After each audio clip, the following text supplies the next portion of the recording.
Hello, I'm Simon Evans. Join me on GB News for Headliners at 11 p.m, where I'll be joined by two of the country's top comedians as we take a look at tomorrow's newspapers tonight.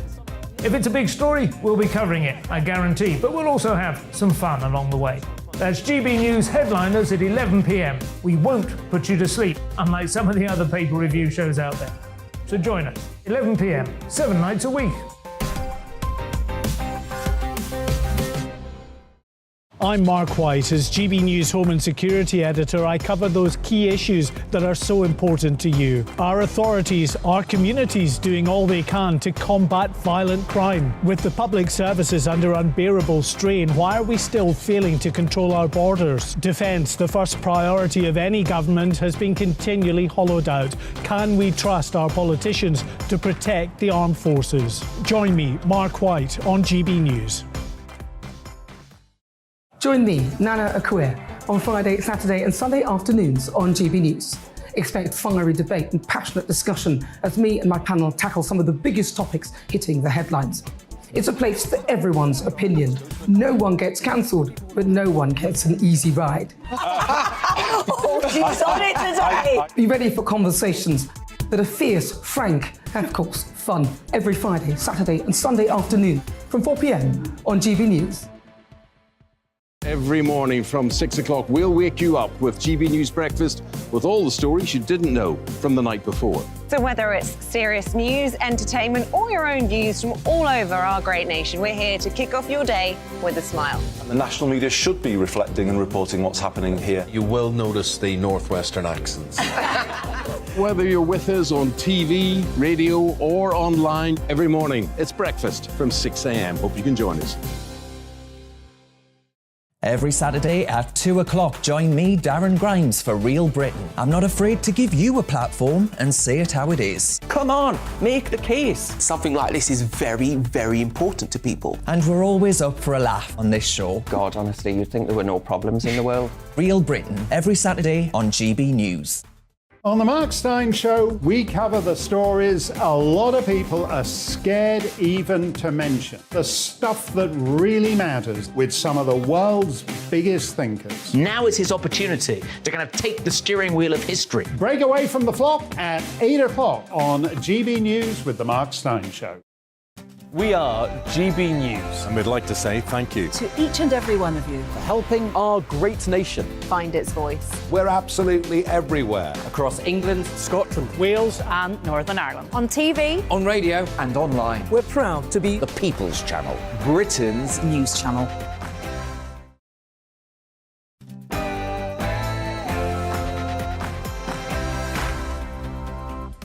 And good morning and welcome to Saturday Morning with Esther and Phil here on GB News. We have a great show lined up for you today. We'll be discussing COP27 after Prime Minister Rishi Sunak reversed his decision to skip the climate talks being held in Egypt. We will also be joined by a former chief superintendent to ask whether public confidence in the police is collapsing. And we will welcome into the studio a protester who is heading into London today completely naked. All will be revealed later. I see what you did there. As always, we want to hear from you this morning, so to get involved in the show, email us on gbviews@gbnews.uk or tweet us at gbnews. But before we start the show, here are your latest headlines with Polly.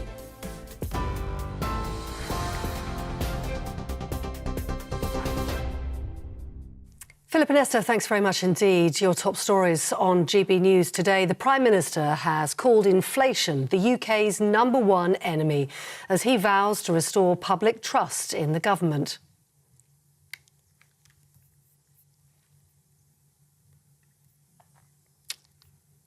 Speaking to the Times newspaper, Rishi Sunak says he's doing everything he can to get a grip on inflation and limit mortgage repayment rises.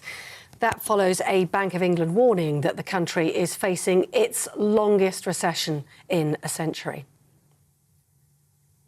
GB News has learned that detainees armed with various weapons have caused a disturbance during a power cut at an immigration centre in London.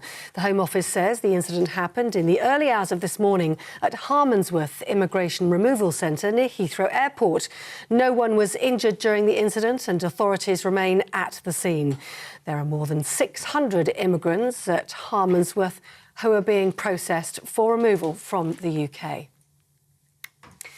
The United Nations chief, Antonio Guterres, says the world is doomed unless a historic pact is signed between rich and poor countries. This warning comes ahead of the COP27 summit next week. Wealthy nations have already promised to find $100 billion a year for poor nations to fund measures to tackle climate change. This was originally meant to start in 2020, but it's now not going to happen until next year. And this comes as Australia's east is dealing with a fourth flood crisis this year. New South Wales has evacuated people from their homes and cleared livestock from land ahead of an expected peak in floodwaters. Flooding has left thousands of people homeless and left agricultural businesses in tatters. Australia and the Pacific nations have all announced they'll be launching a bid to co-host the 2026 UN Climate Summit. We're back at the international table. Unlike recent COPs where Australia was seen as part of the group which actually was working to stop progress, to get in the way of progress, Australia will be a willing and active participant in these discussions. Now, a series of planned rail strikes due to start today have been called off, but the government is warning there's still significant disruption expected over the next few days. RMT members were due to walk out for 3 days today, but the union says it's secured a pay offer and is now entering intensive talks. But former Assistant General Secretary at the RMT, Steve Headley, says members are furious as they had no say in whether or not to call off the industrial action. We're in a situation where the strike's been called off and the members don't know why. And the explanations being given at the minute don't make sense. Intensive negotiations, well, what were they doing before? If there's a deal on the table, let the members have a look at it. The members will soon say yes or no. Well, in other news today, Twitter's new owner, Elon Musk, has defended his decision to sack around half of the company's workforce. The world's richest man tweeted to say that all staff who'd been laid off had been offered 3 months severance pay in line with legal requirements. Campaigners have raised concerns about harassment and disinformation on the site ahead of the midterm elections in the States, with some advertisers pulling their spending. US President Joe Biden has criticised Twitter previously, saying it spews lies across the world. Football fans who are convicted of taking or selling Class A drugs at matches could be banned from future games for up to 10 years. The move will come into force next week. The UK's football policing chief says drugs are seen as one of the main drivers of increased disorder at matches. Home Office data shows around 2,198 football-related arrests were made last season. That's the highest figure since 2013. And finally, a major cyber attack that targeted the NHS is continuing to affect tens of thousands of patients. It targeted the system used to refer patients for care, including out-of-hours appointments and emergency prescriptions. The iNewspaper reports that 3 months since the incident, documents are still going missing and prescriptions are at risk of being missed. You're up to date for now. More news as it happens. Now let's go back to Esther and Philip.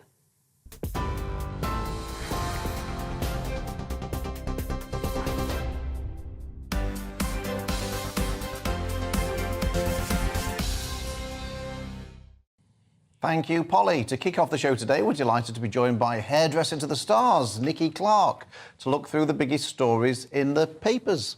Nikki, what's caught your eye? God, and there is just so much going on at the moment, isn't it? I mean, it's just spoilt for choice. I mean, whether you kind of go to the very serious stuff of, Mr. Putin, or the domestic stuff that is going on in terms of, the Tory leadership again. What actually caught my eye is the sort of ongoing issues with the NHS, and of course we've seen this wonderful outpouring of goodness that certainly through the COVID. I mean, these are the people that put their lives on at the front line for all of us. But one can't help but think that there is just constant money going out all the time, and it's not being solved. And of course, we're seeing the new Labour star, rising star, shall I say, West Streeting, actually talking about reform. And of course, reform is not something that Labour Party normally talk about. It's just more money, more money. But I just can't help but feel that somehow that system is just not working, and nobody is allowed to say anything. No politician ever wants to say it because it's just a political, fireball there. So I can't help but think I just wish that this was taken out of the political arena and it was a cross-party thing. Do you think the NHS suffers from the same issue that the BBC does, that in effect it knows that however well or badly it does, next year it's going to have more money, and the following year, however well or badly it does, it's going to have more money again? I mean, and we've seen record amounts of money going in. I think in the past, both parties have, thrown money at it. And I just think it's not a system that works. I mean, we keep hearing this thing of, free at the point of use. So, of course, it's not free. I mean, we're all paying for it. I mean, it's the third largest employer in the world, or Europe, or one of those. 1.3 million people work there. And yet it's constantly in trouble. I mean, and of course, there's lots and lots of issues, with people leaving and, the short of staff, etc., etc. But of course, that system doesn't work. People then leave, go into the kind of, agency system and then come back.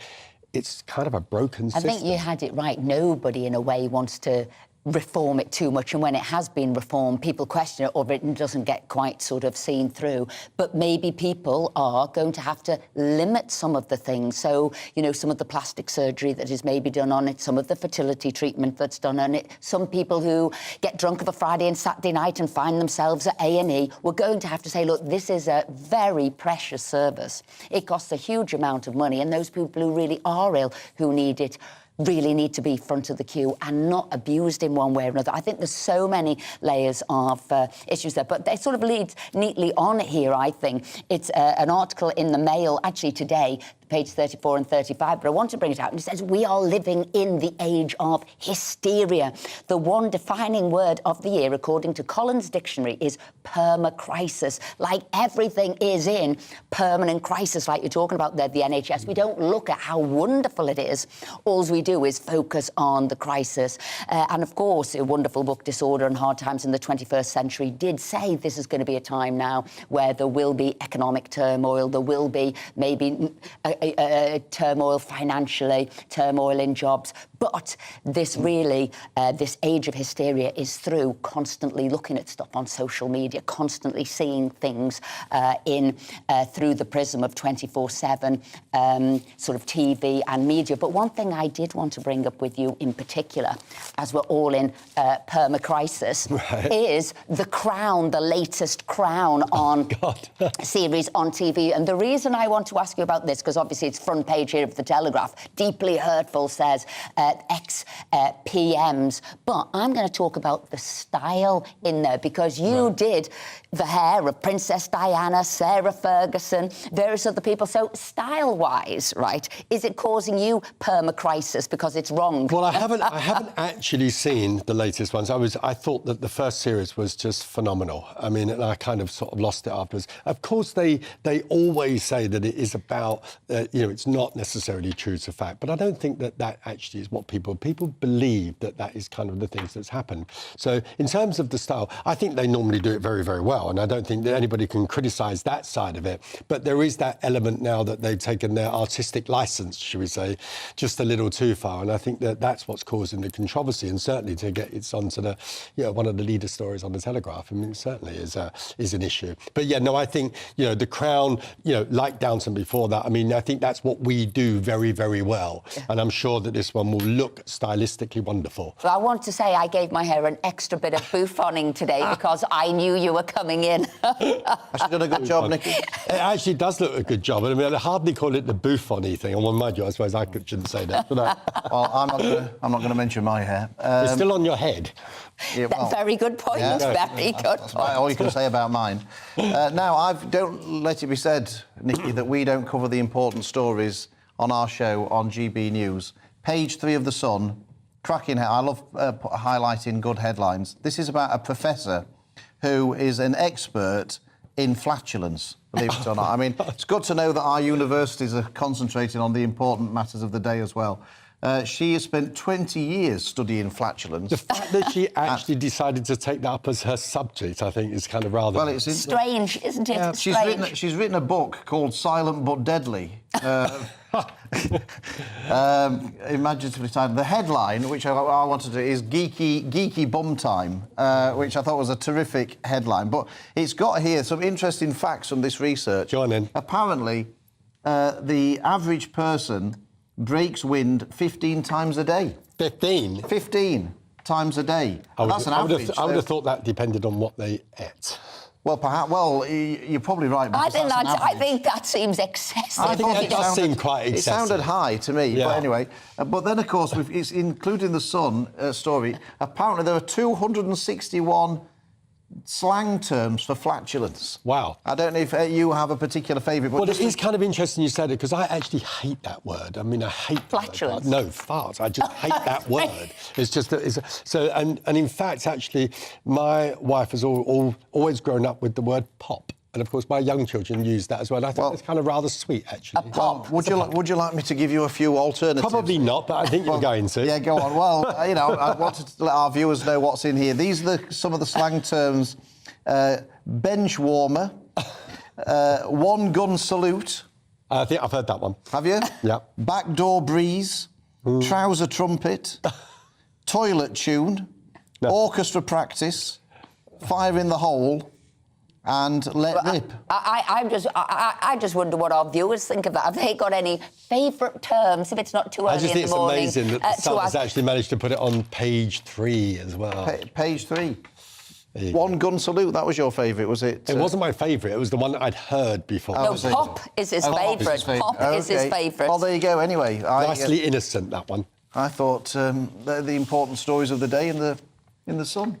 Well, going back to other more important things, I think... More important? I know. If it is possible... OK, we've talked about the perma crisis, we've talked about the NHS and what we're going to do there, but equally, obviously, with Remembrance Sunday coming up, I was intrigued to see that this week both the Prime Minister and the Leader of the Opposition thought they'd go out onto the streets to sell poppies. Well, so we saw Rishi Sunak... Is this a first? It probably not a first, but it's obviously because all MPs go out, we all go to all the Remembrance Sunday events, go to the church events and the community events. And of course, even the RMT actually just decided not to have a... the strike because people... Absolutely, because they realise that it is important to the country, this, and you've got to remember those who have fallen for the wars and for the country. So I just wondered what people thought at this time, when you've got economic crisis, when you've got, as you say, wars going on, when you've got the immigration crisis, both leaders going out and selling poppies on the street. Is it good or is it sort of I think it is good, and I think that no matter what is going on, and I don't say this lightly, I think that we as a country, actually, I'm sure that is not going to get affected. I think that when it comes to it, I think we do actually have a real spirit there, whether you're selling the odd white poppy or not. I'm not sure if you're the Corbyn fans, but I think it's one thing that we do very, very well, and I would hope to think that actually there is not a downside in the sales at all. I mean, I'm a very strong believer in it. I think it's a great movement. Excellent. Right, Nicky, we will have you back at 11 o'clock to see what's caught your eye today Hopefully in the papers. Hopefully not more flatulence. Start counting as well. How many times a day is it? Remember, we want to hear from our viewers on that. But the Prime Minister has reversed an earlier decision not to go to the COP27 climate summit in Egypt, which will begin tomorrow. The environmental conference was held in Glasgow last year and was championed by former Prime Minister Boris Johnson. To discuss the climate conference further, we're now joined by the Director of Orthodox Conservatives, Joseph Robertson. So, why shouldn't he go? Rishi Sunak. Well, you were having a conversation there about some real issues that affect the British public and whether or not the red poppy appeal could be a distraction from getting the job done. I think the red poppy might be inherent to all the values that we hold dear today, but COP27 definitely isn't. And it's not something that's going to positively affect the bottom line of the taxpayer. And I think this is what people want to see, is action taken to reduce our commitments to green levies and globalist propaganda, and actually see something done about the taxpayer's bottom line being reduced I mean, Rishi Sunak's just become Prime Minister. Isn't this a good opportunity for him to go and meet other world leaders and start building up that relationship with other world leaders, irrespective of COP27? Well, he's got plenty of opportunities to do that. He's got phone line open all the time. He's got the G7. He's got plenty of other summits to be attending. I don't think that cozying up in a nice hotel in Egypt for a few nights to pat each other's backs about how much they're doing on net zero is really going to achieve any greater commitment to a relationship with other world leaders. I think right now the British people want to see action in terms of energy independence. They want to see a return to coal. They want to see a return to the possibility of fracking to help us through the next 2 very cold winters, instead of more discussions on how we're going to export our carbon emissions to third world countries and create even worse global emissions while retaining the same costs to the taxpayer. But surely if we want to influence China and we want to influence India, and people always say, look, you know, we should be having a go at those high-emitting countries, if we want to influence them, isn't it best that the Prime Minister goes to try and influence them rather than not go? Well, if we were going to influence them on emissions, we'd have done so already. But the fact is that China continues to grow its emissions. Unfortunately, the only countries who are genuinely committed to net zero are the ones who barely produce any carbon emissions at all, like ourselves. And of course, what we have done over in the previous years by banning ourselves from producing energy at home is to export our carbon emissions, as I just said. So those countries where production standards are not as high as the UK are having to produce our energy for us, are having to produce our electric vehicles, which, by the way, are made from coal power.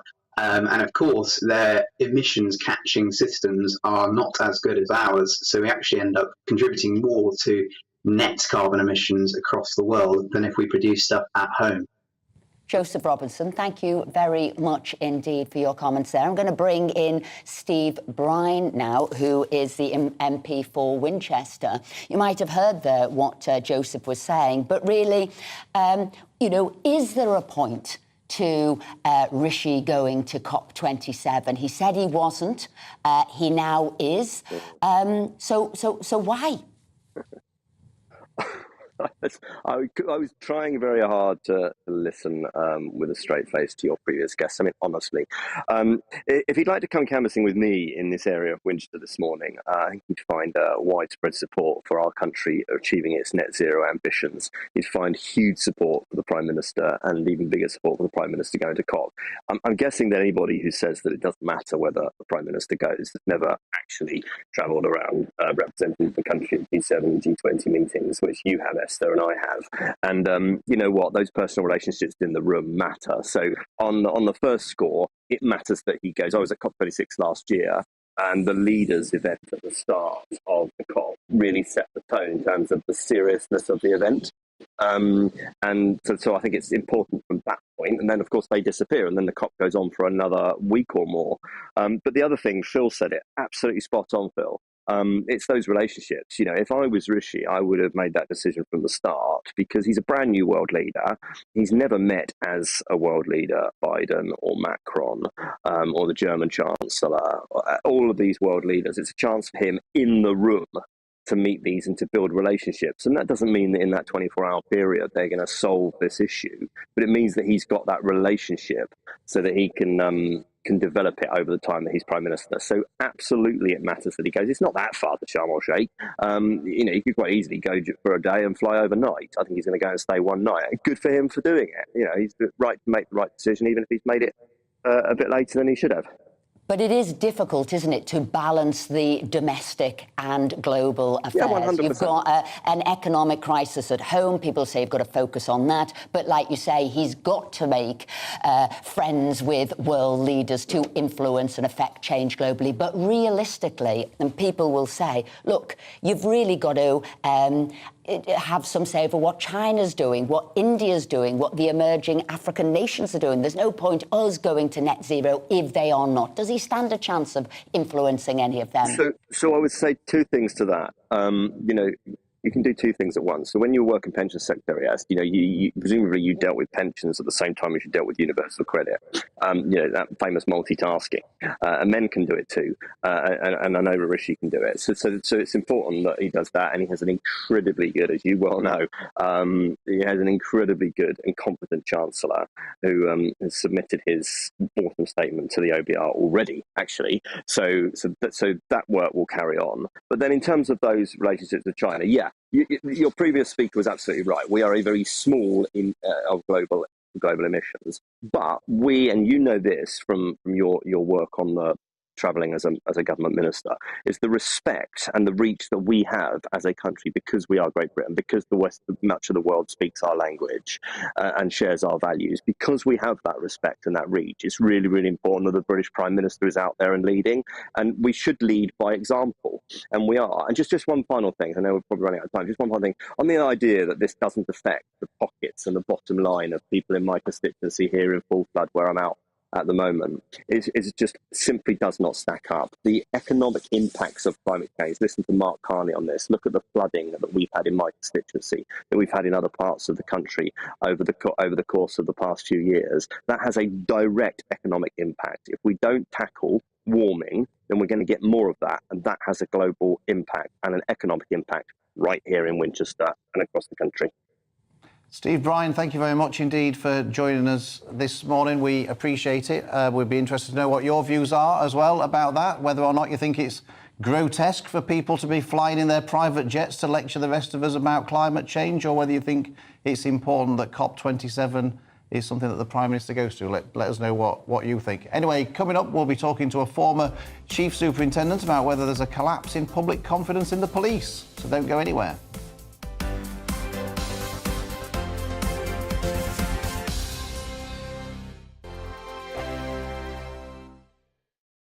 Every morning from 6 o'clock, we'll wake you up with GB News Breakfast with all the stories you didn't know from the night before. So whether it's serious news, entertainment, or your own views from all over our great nation, we're here to kick off your day with a smile. And the national media should be reflecting and reporting what's happening here. You will notice the northwestern accents.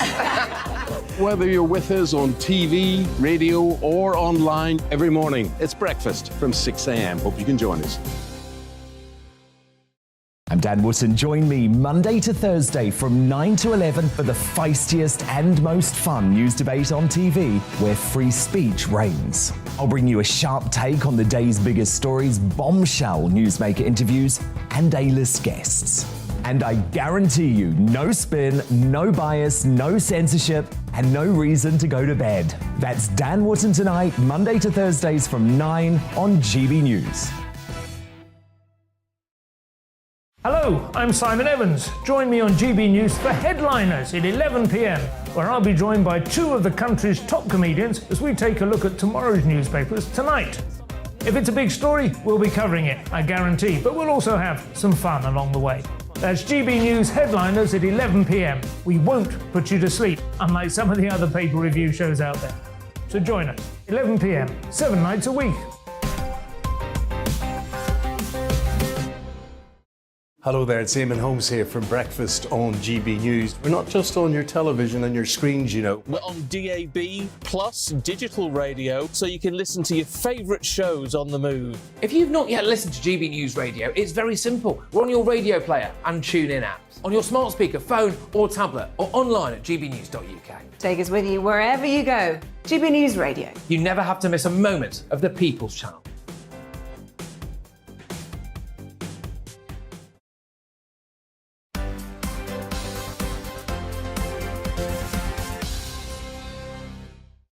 Welcome back. It's 10:26. Phil and I were having a deep conversation there about the COP27, whether people should be going or not. I bet you've been having the same conversation too. But anyway, British policing is undergoing an identity crisis as several damaging scandals batter the force and turn off new recruits. Officers' resignations have risen by over 72% over the last year as bobbies on the beat feel they have been let down by senior management.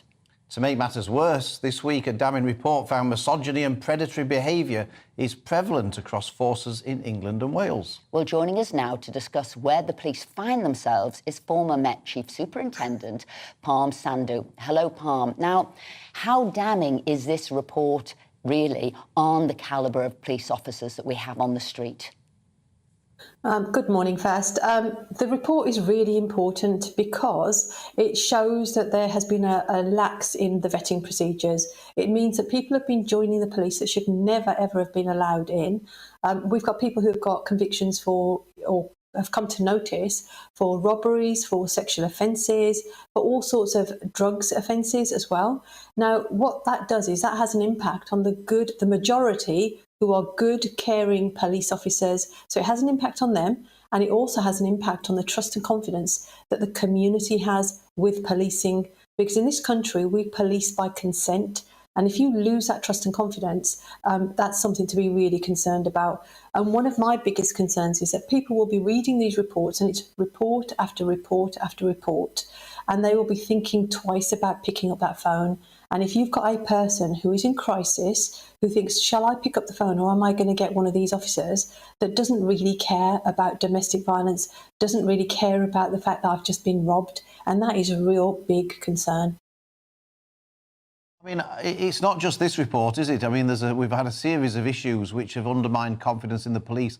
I've always considered myself to be a massive supporter of the police, but even my support is waning. We had the Manchester Arena bombing inquiry, which came out this week. The Chief Constable, just to remind you, said we had failed to plan effectively, and the execution of that which had been planned was not good enough. Our actions were substantially inadequate and fell short of what the public had every right to expect. We've then got the police going around arresting people for their posts on Twitter. A police officer telling somebody someone's been caused anxiety based on your social media posts, and that is why you're being arrested. We've got police officers sat about watching people stick themselves to the road and do nothing about it. All of this adds up, doesn't it? And people are saying, you know, what on earth is the point of the police anymore? Look, I did 30 years in policing and I loved it, absolutely loved it, and I would recommend it as a career. I didn't love every single day, but I do feel that we are now turning a corner, because back in May, there was a report that came out from Andy Cook, who's the chief of the HMI, and he put in this report, he's put back to basics. Police officers want to do police work. They want to go out there and they want to arrest the bad guys and they want to put them in prison. They don't want to be standing there ungluing protesters, and they don't want to be doing all these other add-ons. And at the moment, you've got police officers who are filling in for the ambulance service. You've got police officers who are dealing with mental health issues. You've got people, dealing with issues that are not police related.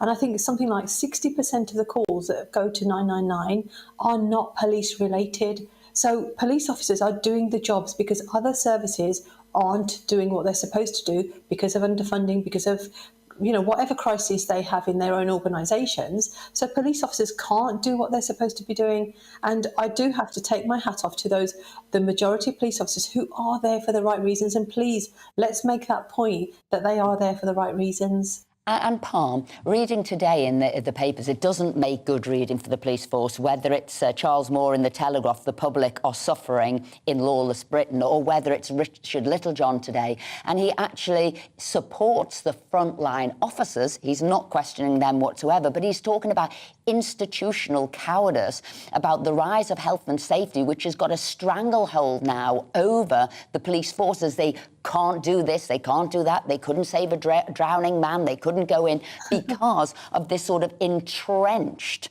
health and safety, sort of higher up the managerial rung, and it's stymieing the frontline people. But that's making the public lose confidence in the police. I agree that frontline officers need to be supported and they need to be able to carry out their jobs. But there have been failures. There have been failures in leadership, and that needs to be addressed now, and it needs to be addressed quickly. Now, the report that came out last week, there are 43 chief constables up and down the country who are going to have to read this report, and they are going to have to respond. This report actually lists the warnings that have been ignored, the many reports that have come before it. So they have to take those into account as well. And we have to have a culture where Police officers can call out bad behaviour of their colleagues. They are supported. Vetting needs to be improved vastly. And this report, the recommendations, there are 43, they need to be taken on board. And that's the only way that you're going to restore any sort of trust and confidence from the community and also from those police officers that are serving well. Former Chief Superintendent at the Met Police, thank you very much indeed for taking the time to join us this morning. Thank you. Now, the Modern Slavery Act could be set for reform as the government scrambles for ways to deal with the worsening migrant crisis. The numbers of Albanian migrants claiming to be victims of modern slavery has more than doubled in the past year, fueling the surge in illegal channel crossings. To discuss this further, we're now joined by Conservative MP Peter Bone. Peter, thank you for joining us. Many people may not know that you were the joint chairman of the all-party group on human trafficking and were quite instrumental in making sure that laws were passed in order to try and help the victims of human trafficking, and that was part of what the Modern Slavery Act was about. But now I think you think that we might need to change it. Why is that? Well, when I started with Sir Anthony Steen, human trafficking wasn't recognised as a crime. What human trafficking is where people are tricked to come into this country and then forced either into labour slavery or prostitution. A typical case would be, somebody says they've got a job for them in Belfast, they come here legally. When they arrive, they're locked up in a terraced house, locks on the outside of the room, and they're forced into prostitution and repeatedly raped. The Modern Slavery Act is supposed to help those people. Quite often the police break these gangs up, rescue the victims. We look after them very well, and that leads to these gangs being prosecuted. It has nothing to do whatsoever with illegal economic migrants coming from Albania.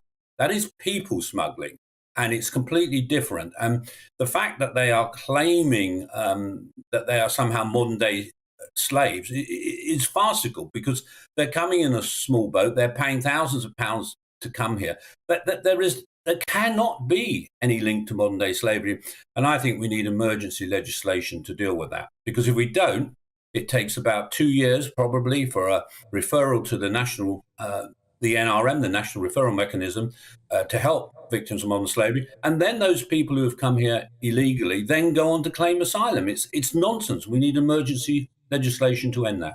So is the Modern Slavery Act therefore basically meaning that people can come here, claim that they've been trafficked and that they're a modern slave, and that is preventing them from being deported? Is that the nub of the problem?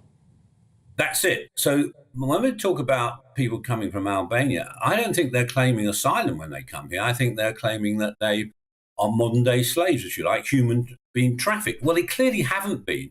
But because the way the law is written, there has to be their cases have to be considered, and it takes an enormous amount of time for that to happen. So they get all the accommodation, food, and of course medical assistance, and then of course what happens is they disappear into the black hole of the underground economy. Talking about what people are seeing, feeling, knowing that's happening on the ground. If you look at the papers, Albanians coming over, as you say, they've paid for the passage via a boat. They're being housed in luxury hotels. We've got, in other areas of the country, local school children can't get into the local schools. That was in the Telegraph today, because we've got other children, immigrant children, asylum seekers going in there. But then, conversely, in Albania, they've got no children left in their local area. It's got Albanian loses their children. You've got 2% of their male sort of population coming over here, 12,000 in the last year. I mean, what is happening in Northamptonshire? What is happening in places like Kettering? What people are seeing and feeling so upset about in this country? Well, it's the number one issue in my postbag, and I think a lot of our colleagues will suddenly find it's the number one issue in their emails when you get these economic migrants put into hotels in the middle of their towns, and all the problems that comes with that. What is, to me, a very simple case. These people are clearly coming from France. They're tracked by radar to show they're in the boats coming from France. What this government should say is, look, these people are coming illegally from France. We take them straight back to the French and let the French do it. And in fact, if we did that, it would end the whole model for traffickers because people wouldn't want to come. And also it'd help the French because people wouldn't be coming round to their coastal ports or all these economic migrants causing havoc there. That's what we should do. And we should make it very clear that what are the French going to do? Are they going to barricade their ports when we bring back people that have left their country to come to this one? That's what we should be doing. And we should be doing it now. Peter, obviously changing the law, it can be a time-consuming process. So if we want to change the Modern Slavery Act, presumably that'll need primary legislation. It'll have to go through the House of Lords, where the government doesn't have a majority. I mean, it's going to be quite time-consuming to get all of these ducks in a row, isn't it, before we can solve this problem? I think that's what civil servants and the like and the left would like us to think. But you know, Philip, that we do major legislation in one day in the House of Commons. And nobody could deny that this is a crisis at the moment. Thousands and thousands of people coming here with no right to be here. We should pass it. We're not sitting on Thursday. For some reason, we're in recess again. What I'd like the government to do is say, well, we're going to sit on Thursday, introduce this emergency legislation. And after all, the House of Lords oppose it. We have in the Commons, we're the elected House. We can overcome it. I mean, I think more and more MPs are going to wake up to this problem when they see hotels being paid for at the taxpayer cent cram full of illegal economic migrants. Peter Bone, thank you very much indeed for joining us this morning. Philip. Peter Bone, the MP for Wellingborough. I think he's got a very good point there. It's going to have to be emergency legislation now. Things are happening so fast. People are coming over now in bigger and bigger numbers. There is an element of crisis. I know people use the word invasion, however you want to see it, but so many people coming over. We don't know where we're going to put them, where we're going to house them, how we look after people. And I think this call from Peter Bone for emergency legislation could be the only way forward. Yeah, well, the government certainly needs to do something rapidly to sort it out because people are getting angry. Anyway, coming up after the break, we'll be joined in the studio by a protester who's headed into London completely naked this afternoon. Stay with us to see more. It's a bit chilly as well, isn't it?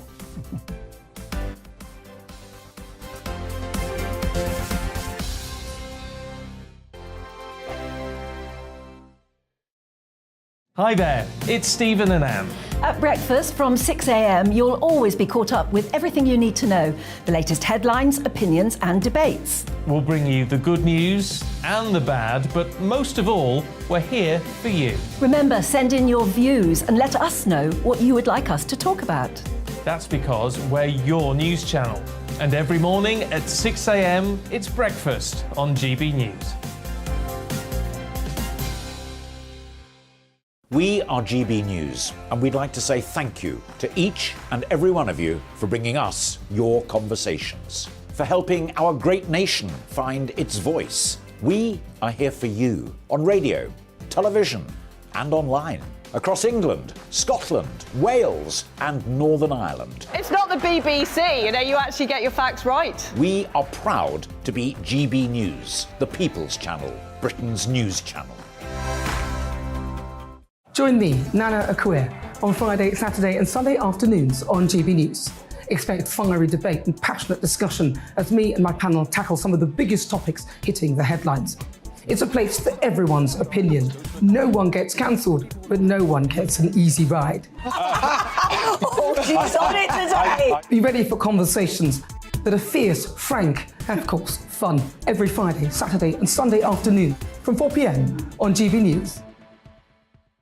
On Mark Dolan tonight, we have a simple plan, which is to inform, stimulate and entertain in equal measure. It's all about getting your opinions on the national television airwaves. I love my viewer emails, mark@gbnews.uk. So do join me every Friday, Saturday and Sunday for big guests, big opinions and a big presenter. 6'5", don't you know? See you then on GB News.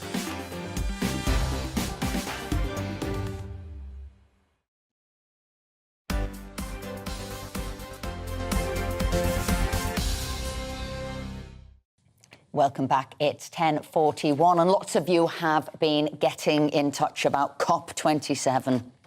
Andy says, how can net zero possibly happen now as Sunak and Johnson bankrupted the country with lockdown and furlough? How can we possibly find the 2 trillion estimated cost when we can't even pay back the 200 billion debt they have already imposed on us? George says, what on earth is the point of COP27 with the pollution created by everybody flying there when the world's biggest polluters, America, China and India, scarcely even pay lip service to it? We would do much better to impose a green tax on imports based on the distance they have come, whether they come by land, sea or air. Janice says it's disgraceful that the globalists go to the COP27 in private jets and then preach to us about climate change. Is there any wonder the ordinary folk are against this? They disgust me. And Rick says the first Sunak U-turn just shows his number one priority is his own optics, not the British public's. Keep your views coming in. There's quite a lot on the story we ran in The Sun on flatulence. Karen did. Well, I raised it. Yeah. Karen, I can't believe you've done this, Karen, to your dad. Karen says, you obviously haven't met my dad, Dave Wood. She's even named him. Named and shamed him. Who can exceed that total. It said there was 15 people break wind 15 times a day on average. He can exceed that total and probably represent England in the World Flatulence Championships if there was such a thing and win gold for us. Karen, I can't believe I want to say, Dave Wood, get in touch with us. Tell us about Karen. Well, anyway, moving on there. The Bank of England has increased the cost of borrowing by 0.75 percentage points to 3%, despite predicting that higher interest rates would push the country into the longest recession since the 1930s. The bank blamed higher energy prices and a tight labour market for the decision to increase interest rates, matching rises in the last week by the US Federal Reserve and the European Central Bank. Well, joining us now is business commentator and friend of the show, Justin Urquhart-Stewart. So, gosh, what a week. What headlines? I mean, I can say... I haven't got over the flatulence story. It's one-man global warming on his own, by the sound of it. That's right. They just stop him and we don't need COP27.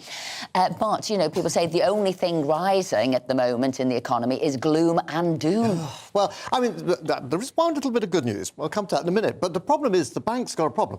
You normally, when you've got inflation, you put interest rates up to try and slow the economy down. The economy is already slowing down. In fact, we may already be in recession.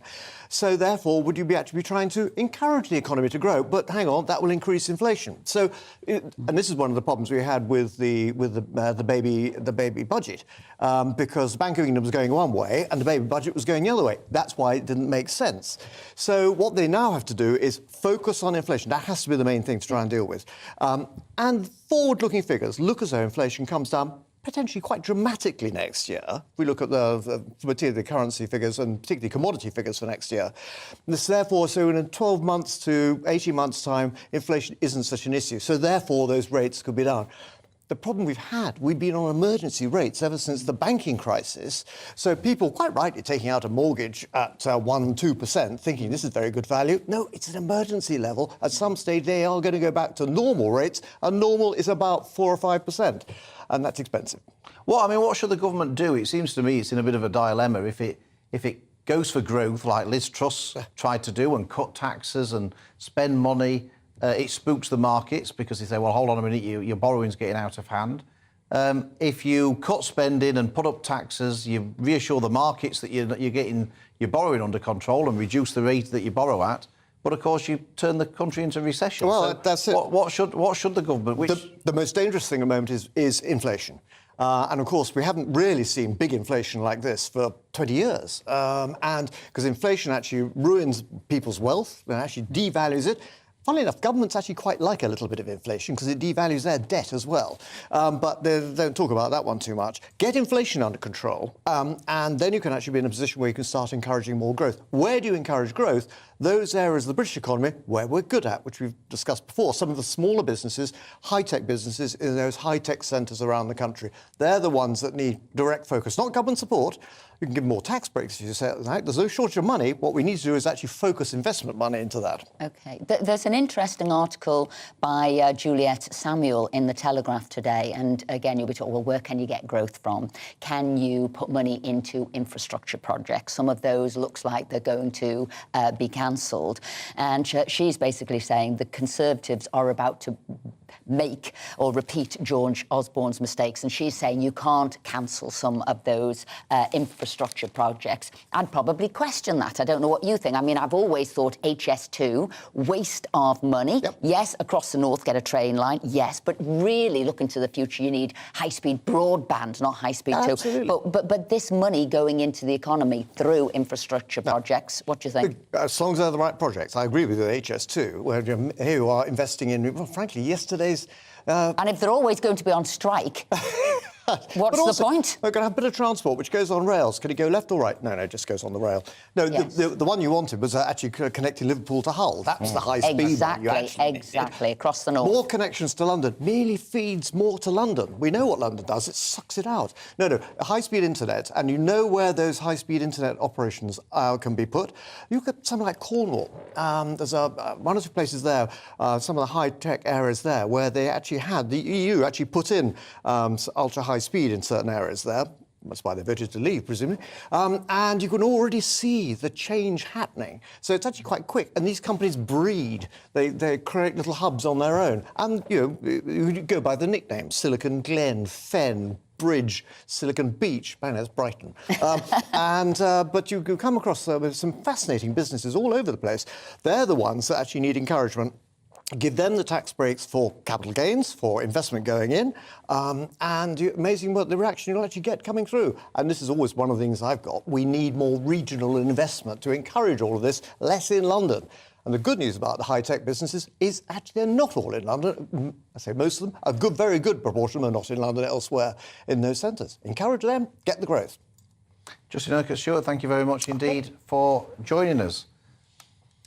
So, the Youth Parliament sat in the House of Commons yesterday. That's your favourite thing, isn't it? The Youth Parliament coming into the chamber for the 11th time, with young delegates from all over Britain coming to debate their views. The event was chaired by the Speaker of the House of Commons, Lindsay Hoyle, with ministers and shadow ministers providing commentary throughout. So joining us now is Luke Price, member of the Youth Parliament for Surrey. So there, tell us, why is it so important for you to sit on the green benches? Well, it's not something I would particularly say is massively important for us. I think the jobs that we do don't require sitting on the green benches. We sit on the green benches to vote on our policy motions. This year it was cost of living and health, which was essentially calling on the government to provide a daily allowance of a nutritional meal, free and subsidised transport, and access to life skills and academic support.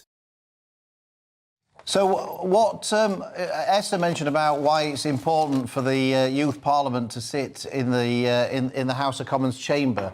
I mean, I got involved in this debate, Luke, many times in Parliament. I tried to stop it, to be perfectly honest, so I'll put my cards on the table. I mean, but on a serious point, do you think that it is something that the Youth Parliament alone should be able to do? Or do you think that every group, every democratically elected group in the country, if they want to have their annual general meeting in the House of Commons chamber, should be able to go in there? Or do you think it should be just the Youth Parliament that should be able to do that? It's actually not something that I support on principles that we don't have constituents. We don't have a freedom of information in the same way that we voted yesterday in the lobbies, but we are not required to actually express how we voted. We have no budget in sort of how we propose motions, and there isn't, in a way, a voting in favour or against a motion. It was more people expressing what they would like to see within a motion. So it didn't really end up being something that I thought was particularly useful, and it's not something that I see as something that needs to be supported. I don't believe any sort of institution should have the right to the House of Commons like we do, and I do think it's something that MPs should move to get rid of. And Luke, what do you think is important? What is your important message that you're trying to get in, out there, and why you're getting involved in politics? I think I got involved with it more so from I wanted to be involved in youth politics. I wanted to see what it was like. And I certainly had a lot more optimistic view when I started. But I would say that optimism has sort of waived. I've been an NYP for a year and a half now. And most of the stuff that I have done that I've enjoyed in my job is doing things for my local council. So I was part of the opening of a literary festival. I was part of an opening of a gazebo that was built in my local area. And those to me have been much more practical things and things that have actually achieved something, instead of going into the House of Commons and everyone shouting their own particular opinion. Luke, you can't be worn down in 18 months. Trust me, you've got to take at least a decade or two. So maybe it'll build up your resilience, because if you have got things that you believe in, you've got to carry on going. Do you have a manifesto, the youth manifesto? What is it you think that the older generation needs to learn from you? So back in July, we had a conference in Hull, and that was where NYPs decided to vote on what we want our manifesto to be. So what we voted on yesterday was what our national campaign would be. Of the 107 motions debated, only one was voted down. It was arguably a disgrace in what happened, and I voiced my concerns, to my local MP, Jeremy Hunt, and sort of to the organisers of the event.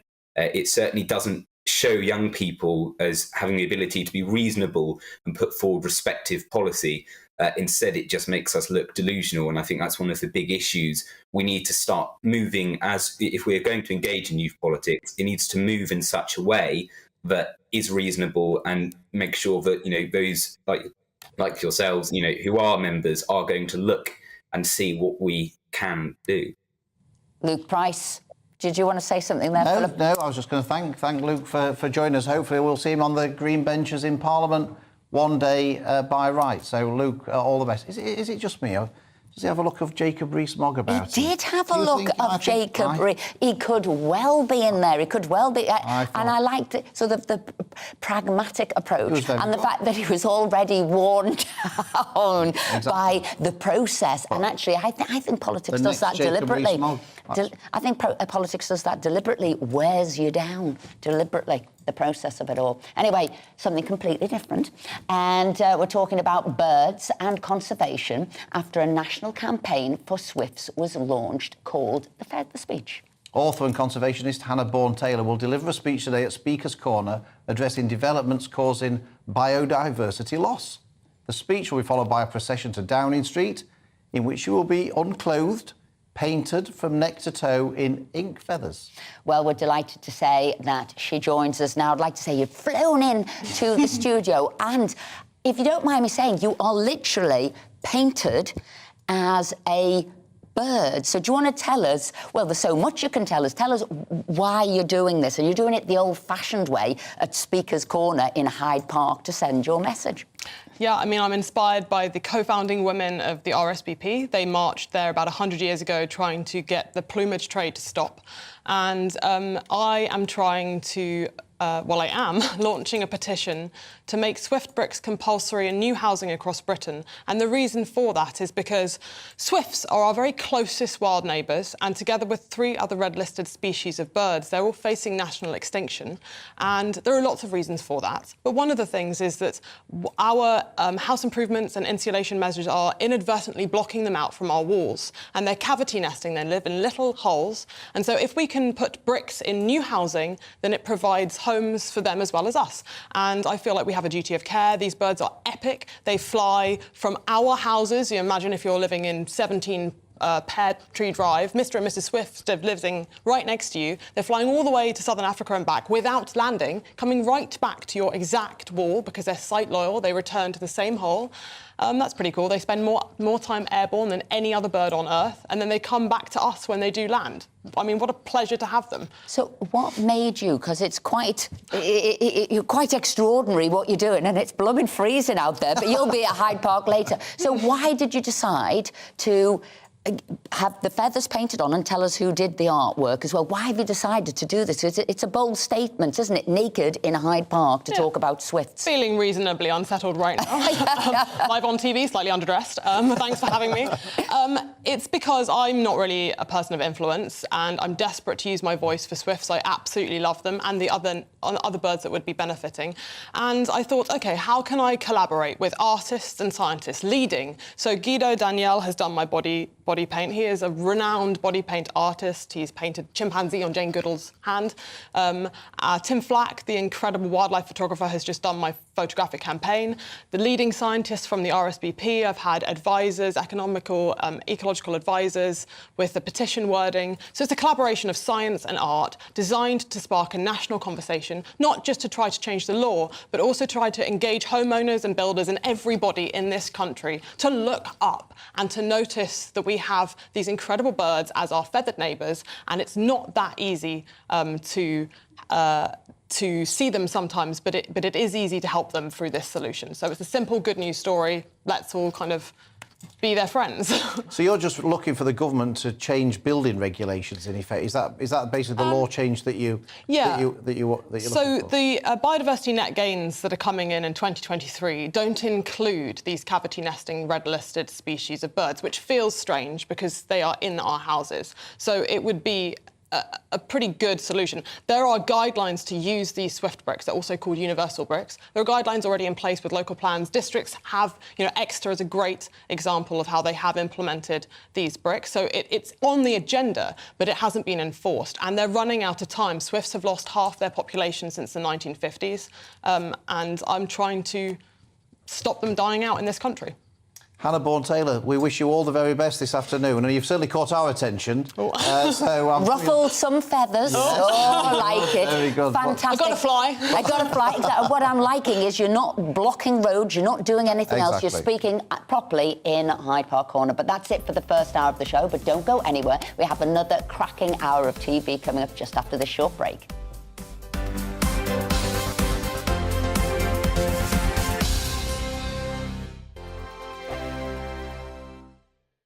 Join my show Farage, 7 p.m. till 8 p.m. Monday through Thursday, and there you will get opinion, analysis, debate, and I'll cover stories that nobody else dares to touch.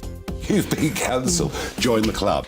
Oh my goodness me. And then for the last 15 minutes, talking pints. We're over a drink. We have a civilised conversation with someone. We very often disagree, but we do it in a grown-up way. Come and join me on Farage. We are GB News. And we'd like to say thank you To each and every one of you. For helping our great nation. Find its voice. We're absolutely everywhere. Across England, Scotland, Wales and Northern Ireland. On TV. on radio, And online. we're proud to be The People's Channel. Britain's news channel. On the Mark Stein Show, we cover the stories a lot of people are scared even to mention. The stuff that really matters with some of the world's biggest thinkers. Now is his opportunity to kind of take the steering wheel of history. Break away from the flock at 8 o'clock on GB News with the Mark Stein Show. Every Saturday at 2 o'clock, join me, Darren Grimes, for Real Britain. I'm not afraid to give you a platform and say it how it is. Come on, make the case. Something like this is very, very important to people. And we're always up for a laugh on this show. God, honestly, you'd think there were no problems in the world. Real Britain, every Saturday on GB News. Hello, I'm Michelle Dewberry, and you can join me every weekday 6 till 7 on Jubes and Kerr. Me and my panel will get stuck right into the day's events, and I can tell you, in fact, I can warn you, expect some robust debates, some strong opinions and perspectives from both sides of the fence. It's about you at home as well. I love to read out all of your comments, or at least as many as I can. So join me, Michelle Dewberry, Monday to Friday, 6 till 7 on Jubes and Kerr.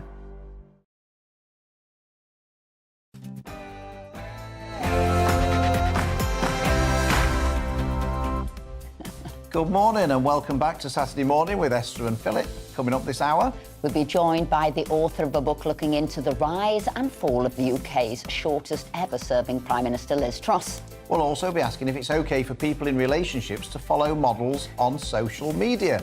And She's not the Messiah, she's a very naughty woman. A lady claiming to be Jesus Christ has been warned to stop wasting court time.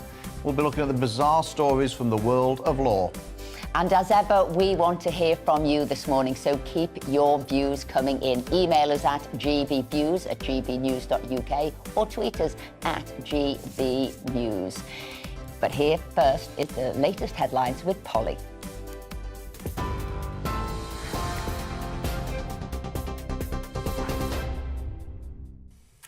Esther and Phil, thank you, and good morning to you. The latest top stories this hour. The Prime Minister has called inflation the UK's #1 enemy as he vows to restore public trust in governance. Speaking to the Times newspaper today, Rishi Sunak says he's doing everything he can to get a grip on inflation and limit mortgage repayment rises. It follows a Bank of England warning that the country is facing its longest recession in a century. GB News has learnt detainees armed with various weapons have caused a disturbance during a power cut at an immigration centre in West London. The Home Office says the incident happened in the early hours of this morning at Harmondsworth Immigration Removal Centre near Heathrow. No one was injured during the incident and the authorities remain on scene. There are more than 600 immigrants at Harmondsworth who are being processed for removal from the UK. The UN chief, Antonio Guterres, says the world is doomed unless a historic pact is signed between rich and poor countries. The warning comes ahead of COP27 next week. Wealthy nations have already promised to find $100 billion a year for poor nations to fund measures to tackle climate change. That was originally meant to start in 2020, but it's now not expected to happen until next year. And that comes as Australia's east coast is dealing with its fourth flood crisis this year. New South Wales has evacuated people from their homes and cleared livestock from farmland ahead of an expected peak in floodwaters. Flooding has left thousands of people homeless and left agricultural businesses in tatters. Australia and the Pacific nations have announced they'll launch a bid to co-host the 2026 UN Climate Summit. We're back at the international table. Unlike recent COPs where Australia was seen as part of the group which actually was working to stop progress, to get in the way of progress, Australia will be a willing and active participant in these discussions. Here, a series of planned rail strikes due to start today have been called off at the last minute, but the government's warning there will still be significant disruption over the next few days. RMT members were due to walk out for 3 days, but the union says it's secured a pay offer and is now entering what it's calling intensive talks. But the former Assistant General Secretary at the RMT, Steve Headley, said members are furious as they had no say in whether or not to call off the industrial action. We're in a situation where the strike's been called off and the members don't know why. And the explanations being given at the minute don't make sense. Intensive negotiations, well, what were they doing before? If there's a deal on the table, let the members have a look at it. The members will soon say yes or no. Twitter's new owner, Elon Musk, has defended his decision to sack around half of his workforce. The world's richest man tweeted to say that all staff who'd been laid off had been offered 3 months severance pay in line with legal requirements. Musk is believed to be trying to drastically reduce costs at the company after completing his £39 billion takeover last week, saying he needed to pay the bill somehow. Football fans who are convicted of taking or selling Class A drugs at matches could be banned from future games for up to 10 years. The move will come into force next week. The UK's football policing chief says drugs are seen as one of the main drivers of increased disorder at matches. Home Office data shows around 2,198 football-related arrests were made last season. That's the highest figure since 2013. And a major cyber attack that targeted the NHS is continuing to affect tens of thousands of patients' records. It targeted the system used to refer patients for care, including out-of-hours appointments and emergency prescriptions. The iNewspaper, though, is reporting that 3 months since the incident, documents are still missing and prescriptions are at risk of being missed. That's all for now. More news as it happens. Now back to Esther and Philip.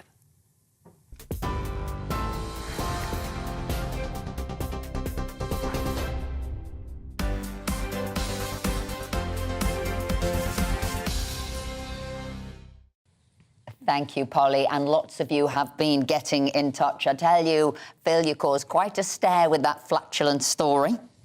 I've got here, Pete says, the human race have been given two things to enjoy. One is being in love. The other is a good old rip-snorting fart, as he said. There is nothing funnier and always makes me laugh. Sandra says, my son, when he was very little, came to me and said, Mummy, my bottom just spoke. We still rib him over it occasionally. And Roger said, in the Windsor household, they're called bum burps. I'll tell you, we're taking the tone right down, aren't we? We are. I mean, there's been lots of comments about other things as well. I can hasten to add. We talk about the people losing faith in the police. Steve says, I agree that most of the frontline officers are good people. As usual, it is the people at the top who are at fault, poor leadership and too much political correctness. In my opinion, police, as with MPs, should not be allowed on Twitter. And then we were discussing immigration, and Anne says, because we were talking to the MP Peter Bone, who was talking about bringing emergency legislation in to deal with the crisis, and Anne says the emergency legislation should have been brought in 2 years ago. If it had, we wouldn't have had those 70,000 crossings off the Channel. And Julia says there should be emergency legislation to try and get this right. It's an emergency for this country and has been for some time. Pull your finger out, politicians.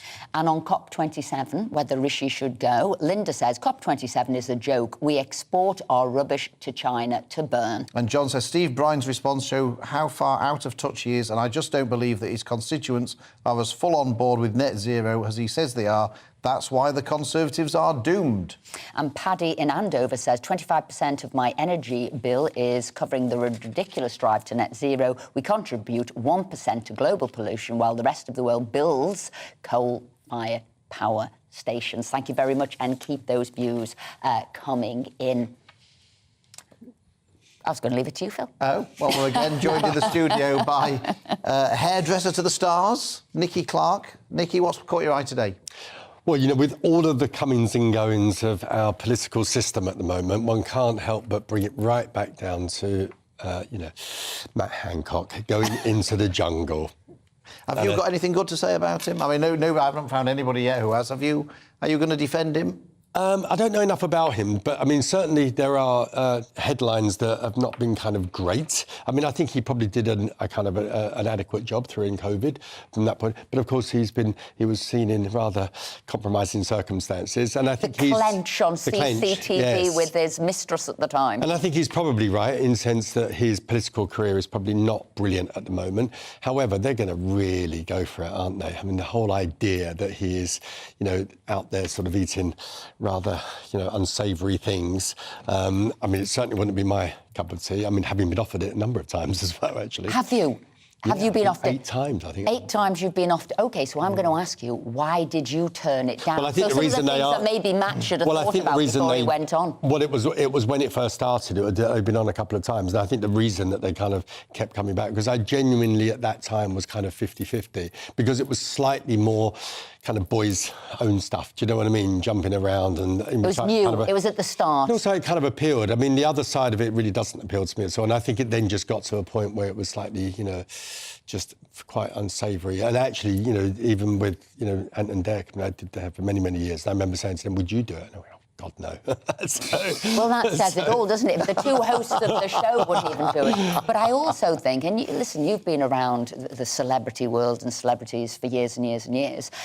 When somebody's paid £400,000 to go in, which is what Matt Hancock's reportedly being given, I kind of think they're going to edit in such a way that they get their money back, aren't they?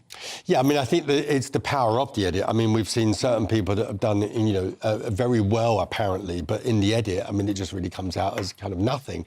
And, of course, there have been some very famous people there that have... It's just revived their career. But I think it's just hit and miss to a certain extent. But you will certainly, you're raising your profile, and I think the money, obviously, is part and parcel of it. But I do think he's doing it really to kind of... raise his profile in what he thinks and hopes is a more positive it's a big gamble. It's a big gamble. I've seen this, and I wanted to raise this with you as well, on the Daily Mail front page, and it's My Brave New Look by Sarah Beanie. And so she's revealed, she was, fighting cancer, and she revealed that she's cut all her hair off. She said she used dog clippers. I bet you've got a word to say about that, because she wanted it to be a powerful look being bald with the cancer treatment and not hide away from it. But you must have dealt with loads of many. over I mean, years. and I've seen, completely different ways that people kind of, address it. And of course, this is, certainly a very positive outlook. Most people really, hope that it's not necessarily going to happen in terms of the loss of hair. I will say that every single person that has gone through that chemo treatment, for many decades, I've seen it always comes back. Your hair always comes back. Always. Yeah. I mean, I don't know of anybody that it hasn't. I mean, it is quite traumatic, the whole idea, especially for a woman, I think. But I think almost you can kind of get away with it now by embracing it and really going for it. But I genuinely hope that she, when she has her treatment, it only takes a small amount of time once the hair starts growing back that it really looks completely different. And we wish her well. Absolutely. Now, I know you liked my story in the first hour, Nikki, so I'm going to double up this time. Here we go. After the flatulence one. Page 26 and 27 of the Mirror is about the rise of nudist camps and naturism. In England? In Britain. It's on the not rise. Germany? No, it's not Germany. No, it's in England. It says here, with millions of people desperate to swap the shackles of 2 years of COVID lockdowns for the freedoms of a naturist lifestyle, interest in nudism has skyrocketed. During the first lockdown in 2020, British naturism enjoyed the fastest growth in members since it was founded in 1964, and searches for naked sunbathing surged by 384%. Now, get this, an Ipsos poll for British naturism found 14% of adults, that's 6.75 million people, describe themselves as naturists or nudists. Well, I actually wonder if those people are going outside and mixing with other people, or they just consider themselves very comfortable, sort of walking around the house, etc., etc. Well, it says here there's been a huge spike in nudist events, including naked yoga, buff baking, and bike rides and skinny dips, with more businesses creating specialist naturist events to bring in the buff pound. Is it cost of living crisis? Is that it? Well, Don't no need clothes. to buy clothes anymore. Don't need to be on trend, just naked. I mean, listen, it's certainly... Are you one of the 14 that we should ask you to No, get, I'm not. I mean, are you I one of have the to say 14? I've not partaken. But having said that, there have been a couple of times, very late at night where I might have gone into a pool, at a hotel that I might be staying, and there is something about that freedom, but that's about as far as I'm going to. That's about as far as I'm going to go, though. Secret nudist. But I think it is a leveler, though, isn't it? I mean, as I say, it must be. Might be. It depends, does it? Well, I mean, I don't know. Man, Speak for yourself. It's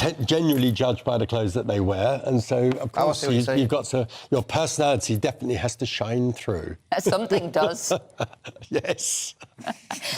Go on, next one. No, I'm done now. There. Okay. Well, I was going to talk about. I only go for the highbrow stories. I'm going to leave you to go if for... I'm being brutally honest, because, look, when you look through the papers, and we've looked through day after day after day, it is so depressing. We always say, try and search out something, because, while the world's going on, you've got to enjoy day to day. So do I have some fun one where I'm going to go back to the misery, and it has got to be, it's in all the papers again, the rail strike. And whilst it might have been called off, it was so late being called off that actually it is going to be carnage on the railways. I had whilst the strike was still called, I had a tiny window of opportunity that I might have found a train one way up north and one way back south. So I cheered when they said the strike was being called off. But no, it's still going to be... Yeah, it was too late, really, wasn't it, to kind of reorganise rotas and things like that. And while the strike isn't going on, people who were on the railways, they will testify that it is slow. They don't always get to the destination. You might have to get a bus part the way. You might have to change trains. And it is hours and hours late. It is a disgrace, this service. I thought, Nikki, that this has got a new good tactic here, because if you go on strike, you lose a day's pay.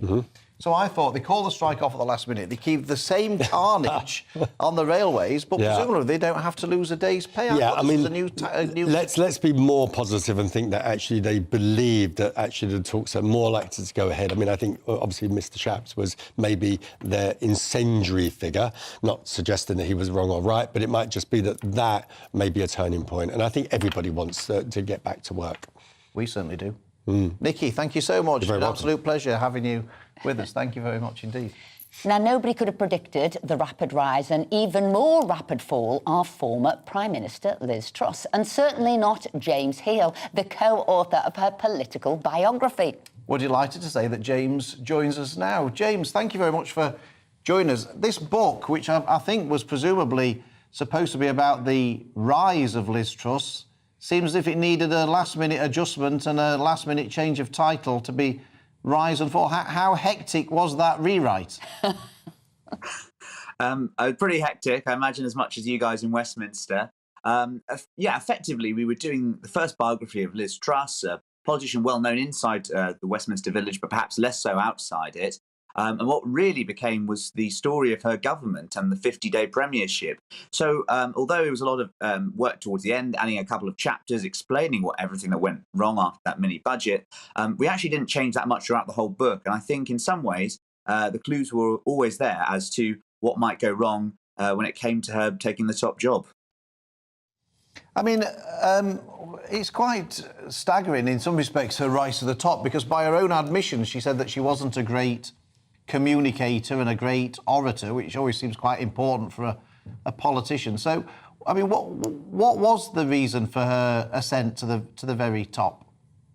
Well, I mean, she does have, obviously, some certain skills which did her very well in the rise to the top. I think she was someone who, worked hard, was ambitious, wanted to get the best out of each job. You look at her first cabinet job, 2014, DEFRA, and she was running around there, very enthusiastic about increasing food production. It was very much a forerunner of the later Brexit campaigns. We saw the Britain is Great export campaign. So she always had an eye for opportunity, and she worked to build alliances in the various posts with MPs across the House. But I think that what really happened was partly also it was a counteraction to Boris Johnson. There was a sense perhaps that he'd been great at communications, but not particularly delivering on policy. And so I think Liz Truss offered what the members and the MPs in Parliament thought was going to be a much more attractive sounding prospectus. As it transpired, she never got a chance to do most of that. But I think, looking at her career, those 12 years in Parliament, 10 years in ministerial ranks, and also a reaction to the Prime Minister who came before and the circumstances of his downfall are what made her Prime Minister. Now, James, you say there she had an eye for an opportunity, and it's interesting because Rishi is blamed for undermining Boris Johnson, but it seems from your book that actually Liz Truss had been campaigning for quite a long time to be the Prime Minister.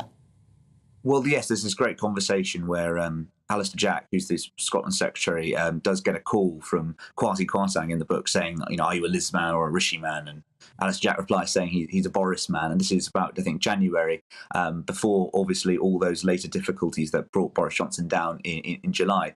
But what really interesting, and I think perhaps the decisive factor in that original race, July-August this year, was the fact that there was a sizable portion of the party, both in the country and in Parliament, who did not want Rishi Sunak because he was seen, rightly or wrongly, as the person who brought him down. He was the one who'd quit the cabinet under Boris Johnson. Liz Truss, on the other hand, didn't. She stayed publicly, at least, outwardly loyal to the very end, was issuing statements, which was coming back for the final days of Boris Johnson flying from overseas business. But yeah, what is interesting is, I think most senior politicians think they can do the top job, but what we show is that there are already some manoeuvrings before the end for Liz Truss. James, the thing that seemed to seal Liz Truss's fate was the mini budget. Can you give us any insight into who was actually responsible for that budget, whether it was Liz Truss, whether it was Kwasi Kwarteng?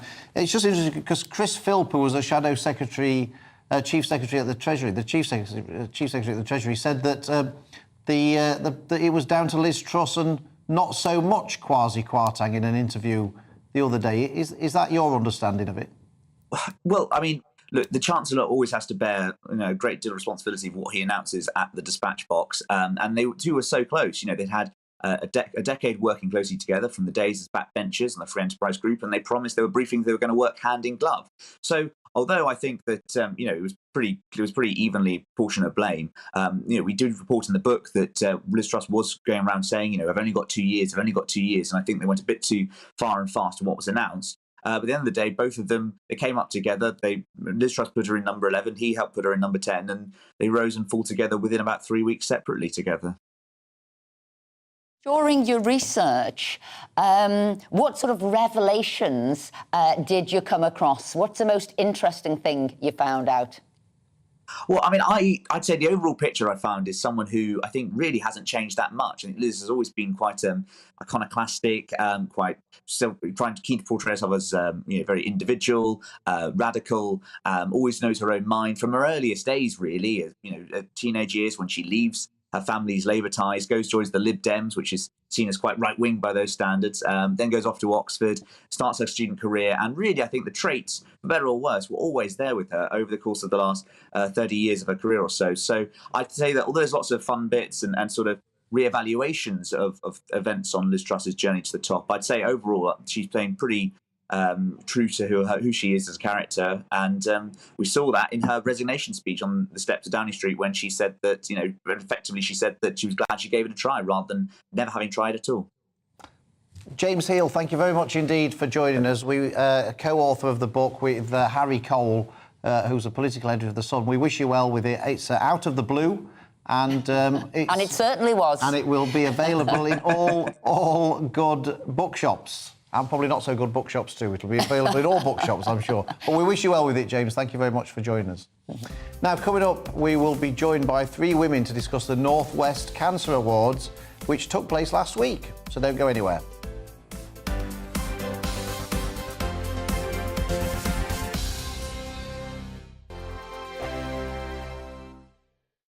Every morning from 6 o'clock, we'll wake you up with GB News Breakfast with all the stories you didn't know from the night before. So whether it's serious news, entertainment, or your own views from all over our great nation, we're here to kick off your day with a smile. And the national media should be reflecting and reporting what's happening here. You will notice the Northwestern accents. Whether you're with us on TV, radio, or online, every morning, it's breakfast from 6 a.m. Hope you can join us.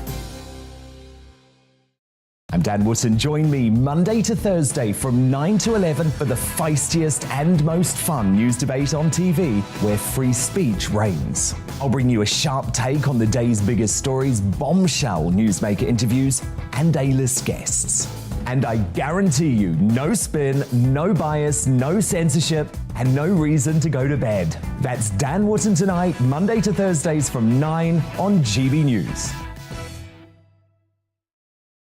Hello, I'm Simon Evans. Join me on GB News for Headliners at 11 p.m, where I'll be joined by 2 of the country's top comedians as we take a look at tomorrow's newspapers tonight. If it's a big story, we'll be covering it, I guarantee, but we'll also have some fun along the way. That's GB News Headliners at 11 p.m. We won't put you to sleep, unlike some of the other paper review shows out there. So join us, 11 p.m, 7 nights a week. Hello there, it's Eamon Holmes here from Breakfast on GB News. We're not just on your television and your screens, you know. We're on DAB plus digital radio, so you can listen to your favourite shows on the move. If you've not yet listened to GB News Radio, it's very simple. We're on your radio player and TuneIn apps, on your smart speaker, phone or tablet, or online at gbnews.uk. Take us with you wherever you go. GB News Radio. You never have to miss a moment of the People's Channel. Join me, Arlene Foster, for the briefing on GB News. Every Friday at 3 p.m, I'll give you all the latest political news and analysis, and we'll have robust live debate. To make sure that you're caught up on all of the biggest issues of the day, we'll bring on experts in their field. I'll ask the questions that you'd like to ask. We're not afraid to tackle discussions from all perspectives, including yours.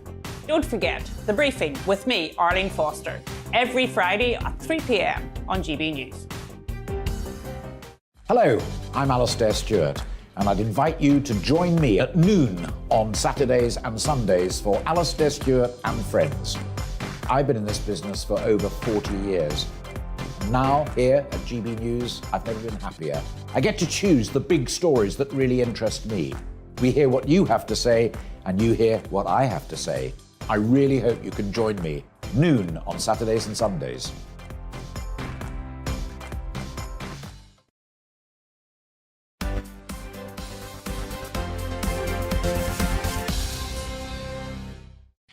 Hello there, welcome back, 11:25. Where is the time going now? Lots of you have been getting in touch, and quite a few of you on the Swift story have the wonderful Hannah in there trying to protect and look after Swifts. And Henry says, I live in Devon on a farm and not in a city, and your guest may be pleased to know that it's crawling with Swifts in the summer, still, as I have thatch and cob, not brick buildings. And should do George as well. George says, there is, I'm afraid, more to it than just providing nesting sites. Our swallows and swifts and barn owls have largely disappeared because there's no longer anything to eat. We also were discussing COP27, which starts next week. Alex in Kent says, if I'm the last person to be converted in the world, I still won't be converted to all this net zero climate change nonsense. This is a scam. And Linda says, from Leeds, the biggest catastrophe is the destruction of the rainforest. Since it's been destroyed, the climate has changed. The population also has a big impact. And I love this one at the top about politics. And Anne says, all future politicians should have a mandatory IQ and psychological test before they take office. They all do, don't they, to get onto the candidates lists, believe it or not? I don't know. I think I might be ruled out if we have that, and let's not be too rash. Now, the Northwest Cancer Awards took place last week. It was an evening filled with music, dancing and fun, bringing together those with cancer, family members supporting them, alongside charities and businesses to raise money for cancer research. Well, we're now delighted to be joined by the co-founders of the event, Heather Glover and Cody Kapari, as well as Helen Haig, who was the recipient of the Boss Lady Award on the night. So welcome all to the show. All there, magnificent. So pleased you could join us. First of all, I'm going to say, what an amazing night, the first one that you've done. And tell everybody what you were trying to do there. If I start with you, Cody. So we were trying to celebrate the cancer heroes in the Northwest. We wanted to bring not only the people who had gone through cancer treatment, but those who had walked the journey with those going through cancer treatment. So you needn't have necessarily gone through cancer treatment, but if you'd sort of like help those who are going through cancer treatment. And not only were we celebrating those who had gone through cancer treatment, that they've gone on to do amazing things. And the other thing is we wanted it to be inclusive and we wanted it to be diverse as well. And Helen, you are somebody who is going through that journey now. So what did the award mean to you and what are you determined to do? It meant a great deal to me. I've known Heather and Cody through breast cancer. I had breast cancer 8 years ago, and it has come back. So now I have incurable breast cancer. So it means to me that cancer won't define me. It won't stop me doing what I want to do. When I first got diagnosed, your head's full of everything from treatments and surgeries and radiotherapies. So I decided I need more headspace. So I took on fundraising to raise money initially for the breast care unit that I was involved with, to buy them a couple of iPads. They wanted £1,000. But by the end of that, with fundraising for that charity, we up to 17,000 we got. So all the nurses got the iPads to use to make it easy for breast cancer patients. And from then on, it's just spiralled, being involved with Maggie's, Oldham and Manchester, Prevent Breast Cancer with Cody and Heather. And they'll probably agree with me as well. Sometimes you just need that headspace to do something else and not just be thinking about cancer all the time. So it meant a great deal to me and for all the people that have supported us to do all these charities and fundraising to make that little bit of difference really to people's lives and to get the money from funding and make sure that everybody gets something out of it. And I mean, they're inspirational. These two are inspirational. I'm proud to call my friends, but they've gone off and done stuff as well with Scarlett and Sealash. So, it's cancer won't define me, but we are a cancer family and we stick together. And that's what it is. We laugh together, we cry together, we lose people on the way, and that's how it is. But, cancer won't have the last word. I've always said that. It won't define me. Heather, on the night, Helen's speech was magnificent. Everything that she says there, that she won't be defined by cancer and she's doing all these amazing things. What did it mean to you to be there and put on that event? And what have you been through yourself? Well, morning, Esther and Phil. To be honest, Cody, Kate and I talked about what we can do to help recognise these people that do incredible things in the community, that just keep on going, achieving amazing things, but don't get that sort of celebration. So only in the summer, we thought, what can we do together? And we decided the Northwest Cancer Awards. It was such a lot of work to do between sort of July and October last week, putting the event on, that I don't think the three of us ever had time to step back and think about how the award winners would actually feel. And it choked us, you know, to think that we could just create this event and give them something that they can feel how much people are proud of and how much people appreciate them, really took us aback, because we just hadn't had time to think about how the person on the receiving end would feel. So that actually made me feel wonderful, really. Totally humbled by the event. The energy in the room, the atmosphere in the room, we were blown away, really. All of it was fantastic. And yeah, I've had breast cancer twice. Lost my breast to the disease, but like Helen, won't be defined by it and won't hide away. So I wear my flat chest proudly. And Kate, my friend, made me a flat bra, which is the scarlet. I won't strip off now, but I am about to prevent Oh, don't you worry. We had the bird lady in earlier, and she was stripped off and just dressed in feathers. So feel free this morning. I'd have run my buttons ready, but I might get all in a flap. So another time, invite me back and I shall show you my scarlet. So no, it was a wonderful thing to have done, and obviously we want to do more, don't we, Cody? We do.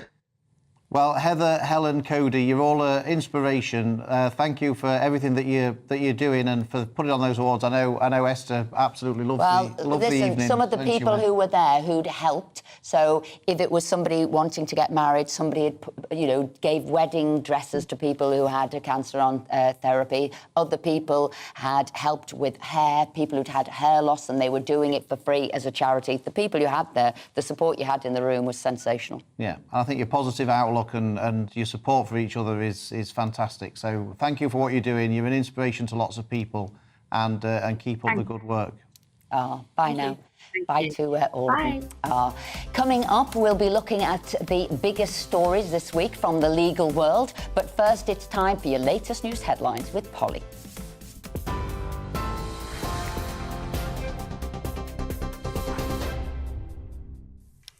Thanks very much indeed. And we start with some breaking news. Counter-terrorism police say the firebombing of an immigration processing centre in Dover was motivated by extreme right-wing terrorist ideology. Officers say evidence, including digital media devices, have been recovered during their investigation. Andrew Leake from High Wycombe in Buckinghamshire is believed to have thrown up to 3 incendiary devices at the Western Jetfoil site in Kent last weekend. There were no major injuries. The 66-year-old was found dead by police at a nearby petrol station. Meanwhile, GB News has learned detainees armed with various weapons have caused a disturbance during a power cut at an immigration centre in West London. The Home Office says the incident happened in the early hours of this morning at Harmondsworth Immigration Removal Centre near Heathrow. No one was injured during the incident and the authorities remain at scene. There are more than 600 immigrants at Harmondsworth who are being processed for removal from the UK. And the UN's chief, Antonio Guterres, says the world is doomed unless a historic pact is signed between rich and poor countries. His warning comes ahead of the COP27 summit next week. Wealthy nations have already promised to find $100 billion a year for poor nations to fund measures to tackle climate change. That was originally meant to start in 2020, and now it's not expected to happen until next year. A series of planned rail strikes due to start today have been called off, but the government is warning there could still be significant disruption. RMT members were due to walk out for a 3-day session, but the union said it secured a pay offer and is now in talks. But the former Assistant General Secretary at the RMT, Steve Headley, said members are furious as they had no say in whether or not to call off the industrial action. And Twitter's new owner, Elon Musk, has defended his decision to sack around half of the company's workforce. The world's richest man tweeted to say that all staff who'd been laid off had been offered 3 months redundancy pay in line with legal requirements. Campaigners have raised concerns about harassment and disinformation on the site ahead of the mid-term elections in the United States, with some advertisers pulling their spending on Twitter. You are up to date on TV, online and DAB+ radio. You're with GB News, the People's Channel. Time now to go back to Esther and Phil.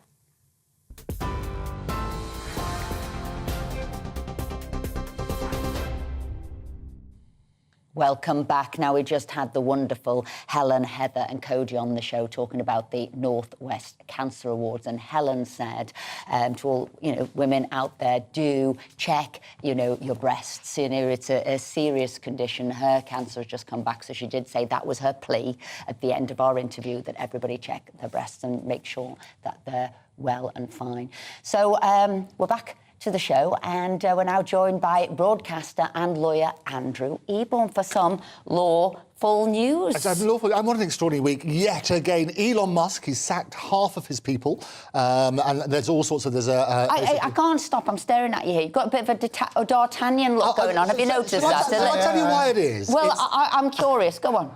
Every November, they have this thing called Movember, and for the last 12 years, I've been raising money and awareness for men's cancer and mental health. And all you have to do, rather than climb Kilimanjaro and go across the desert or swim the oceans, you had to just grow a little bit of moustache, a little bit of facial hair. What do you reckon? I think it becomes you. Well, you're very kind. Good, but hair raising is what they call it. Climb Kilimanjaro, to be fair.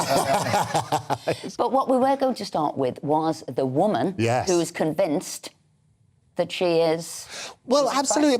Michelle Andrea Hargreaves, or as she would like to be known, the Lord Jesus Christ. And she brought this action basically to backdate her birth certificate so she would be recognised as Jesus Christ. And it's one of those sort of things where you can identify as anything in this world. And the judge, who's a wonderful judge called Judge Hodge, he said it was arrant nonsense and he dismissed it out of hand. And if you come back to this court again, there's a real risk you'll be contempt of court, because she took up a lot of court time and so on and so forth. But it does raise all sorts of interesting questions. I do think there's probably a bit of a mental health issue and probably a serious aspect there. But there are people claiming all sorts of things, and she wanted to be recognised, going all the way back to 1963, as the Lord Jesus Christ. You can change your name by deed, Paul. You can do that. You can call yourself... So she could change her name to... Could she change her name to Jesus? Oh, and she did. On the 22nd of November last year, she is now officially known as Jesus. But going all the way back to and actually recognising that this is the second coming is maybe a step too far. I know Piers Morgan famously wanted to be identified as a penguin, and there's all sorts of things people identify Piers as. But you're working on that sort of premise. So you are right. In this so it wasn't just a name change. She wanted a full acknowledgement of who she was and going back to her birth, so that she was the second coming. Exactly. So I think it is extraordinary. Extreme. Extreme is the word I would use. I'm talking of the second coming. How do these things get to court, Andrew? Because we hear about all these backlogs in the court where criminals aren't coming before the courts for years, and then somebody like this seems to insert themselves into the court. Well, the reality is anybody can bring any action. People also say, how can you guard against litigation? Well, the short answer is the system is trying to make sure that you can resolve things amicably. They're trying to dismiss sort of founded claims and so on and so forth, which is why the courts will impose penalties, what's called a civil restraint order, if people try and bring it too often. So this judge in this particular case said, look, if you bring this again, I might have to give a civil restraint order, so it'd be contempt of court to raise the same issue. But you're right. But talking of second comings, Trump is very, very, very probably going to stand again, is what he announced, didn't he, just a couple of days ago. And it tied in beautifully with Elon Musk as well, because he may well give him his blue tick back, but he'd have to pay $8 to do that. Is it $8 a day? Well, I hope it's $8 a tweet would be brilliant. But it's actually $8 a month. And what Elon's saying is that it costs $4 million a day to run Twitter. That's how much he's losing, actually. He's losing $4 million a day. And there's been a class action suit against the 50% of the people who've been sacked, bringing a class action suit. What he's publicly said, and I think it's public knowledge now, he said when I said, look, I'll give you 3 months worth of pay, even though it's 60 days they're entitled to. So that's going to happen on that sort of basis. But speech is no longer free. You have to pay your $8 a month. I don't understand why anybody wants to pay $8. I mean, surely it's for Twitter's benefit that people are verified. It's not. I agree, but why is it for the person? Well, he's going to turn around and try and monetise it somehow because he overpaid, as we predicted on the show. He overpaid $44 billion for something which is probably worth about 25.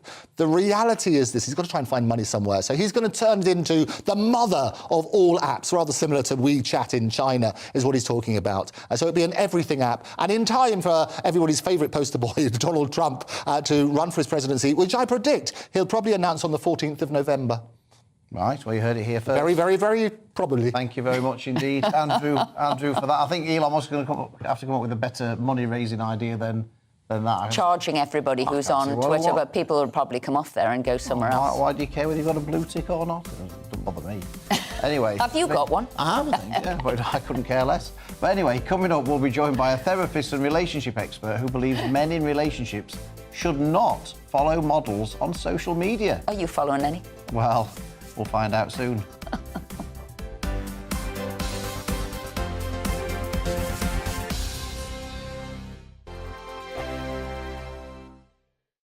Hi there, it's Stephen and Anne. At breakfast from 6 a.m, you'll always be caught up with everything you need to know, the latest headlines, opinions and debates. We'll bring you the good news and the bad, but most of all, we're here for you. Remember, send in your views and let us know what you would like us to talk about. That's because we're your news channel. And every morning at 6 a.m, it's breakfast on GB News.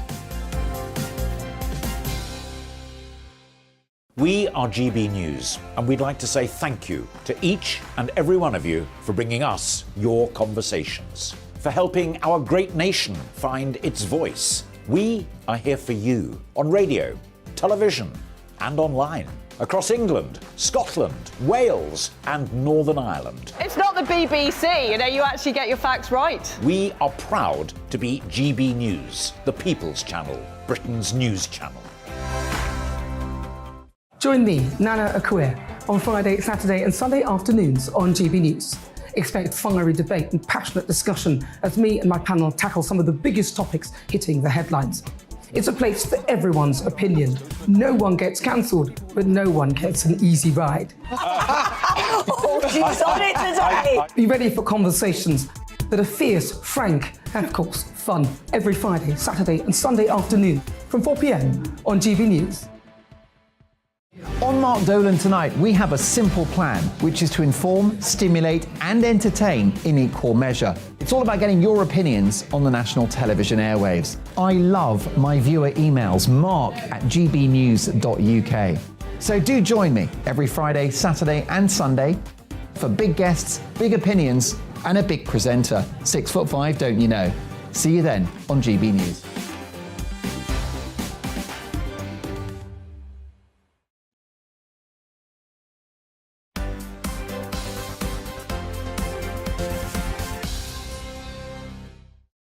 Welcome back, it's 11:43. Now our next guest has gone viral on TikTok for explaining exactly why it is wrong for men in relationships to follow models on social media.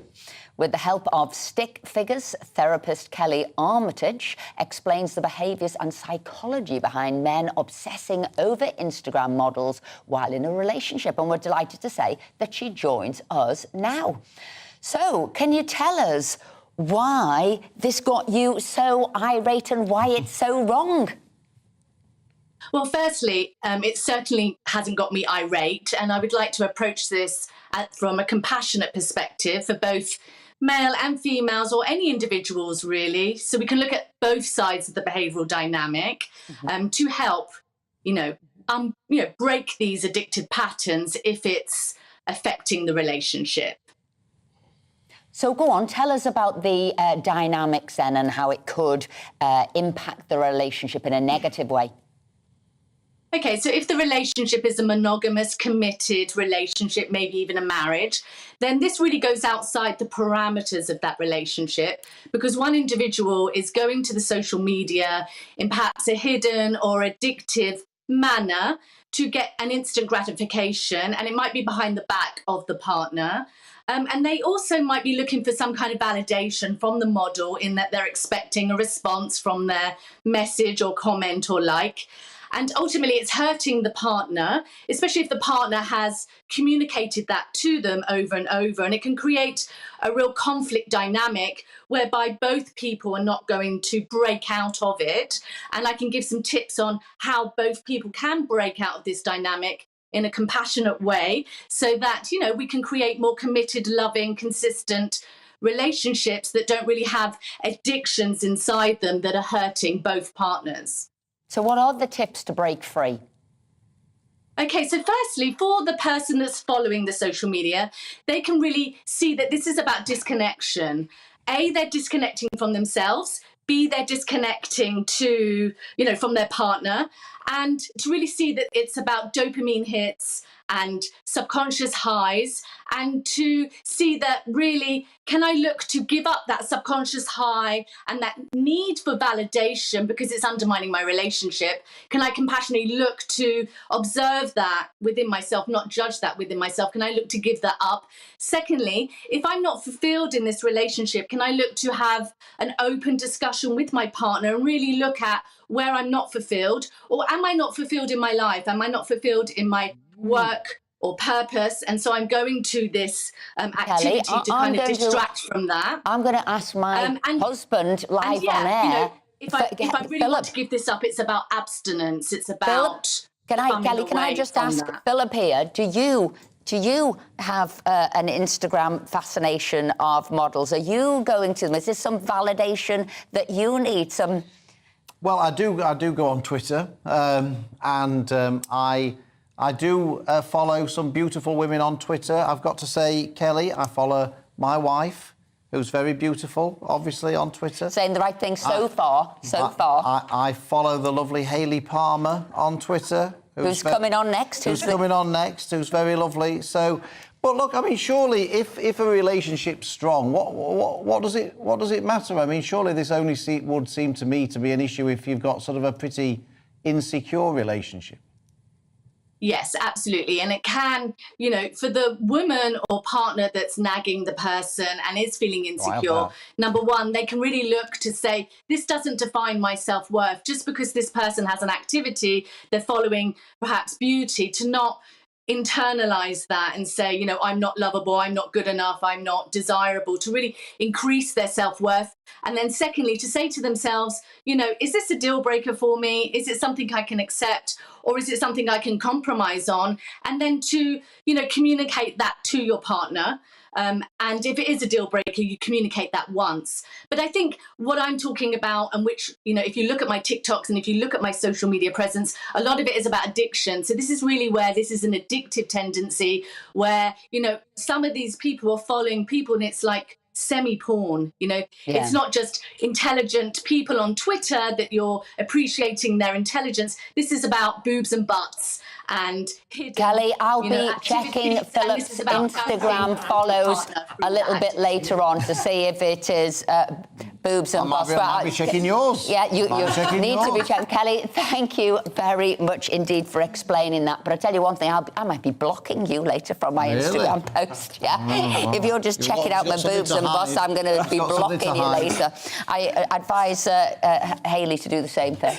Well, it's time now to look at the biggest stories from the world of sport and showbiz. So welcome to the show, Aidan McGee and the aforementioned Hayley Palmer. Thank you very much for... Block him. Hayley, just block him. Block. I follow Philip on Twitter. That's as far as it goes, that's all. That's all you need. Yeah. Philip, block Aidan. That's not what you told me last night, Aidan. Anyway. So, Hayley, we've been struggling all day to find... Has anyone got a good word to say about Matt Hancock? Have you got a good word to say about Matt Hancock on I'm a Celebrity? I mean, You're a nice person. You've got a nice thing to say about everybody. Yeah, go on. I just think it was a last-minute thing because it was more of a PR stunt for him to go in at the last minute so everyone kicked off. Because obviously everyone has kicked off and, Is it going to be good entertainment? Yes, it is. Are we going to see him suffer and humiliated? Yes, we are. We're going to sit there and watch it with our Deliveroo. Happy days. I think you'll be surprised. I think you'll find how difficult it is to humiliate Matt Hancock. I mean, he is quite shameless, to be perfectly honest. He is difficult I think you'll find he's quite difficult to humiliate. But have you seen what they do in the jungle? Some of those trials, I'm sorry, not what you want to be doing on national TV. I was trying to say a nice thing about... I was trying to say, could this be the only politician of all time to unite the country behind him as they make him do one trial after another and cheer at the screen of him having to do awful things? Do you see what I mean? There could be... Could become a national... He's going to get voted for everything. A national treasure, as everybody watches him and enjoys him suffering on TV. I mean, there's a massive petition to get him off the show already. And I know Denise Walsh from Loose Women, she wants to go in there, tell him a bit of her mind. Are they going to let her do that? I don't know. But, yeah, I mean, it's not a great decision, but is it good entertainment? Yes, it is for us. They're not going to get his ex-wife on there, are they? I mean, anything goes. It just seems that would be interesting. It seems to be just trying too hard ever since he left the health position. He seems to be trying too hard, all those like t-shirts under jackets, trying to look younger than he is. He's put caps on his head, that kind of stuff. I know you're not really meant to put them anywhere else, but it reminds me of remember William Hague when they sent him on the Tories sent him on a roll to Thorpe Park on Loggers Leap with a baseball cap on and a baseball jacket or something. It's just like it was all too contrived. That could be interesting. So who do you think trying too hard? Good point there by Aidan. Who do you think he's going to make friends with to try and have those sort of allegiances, to try and be nice and helpful and try and do the tasks and give food to everybody? You've got some big characters going in there. You've got Boy George, who's the highest paid going in there. Love Boy George, but he's got some attitude. He's going to kick off for sure. You've got Olivia Attwood. Have you seen her in Love Island? She's an absolute nightmare. Sorry, she is.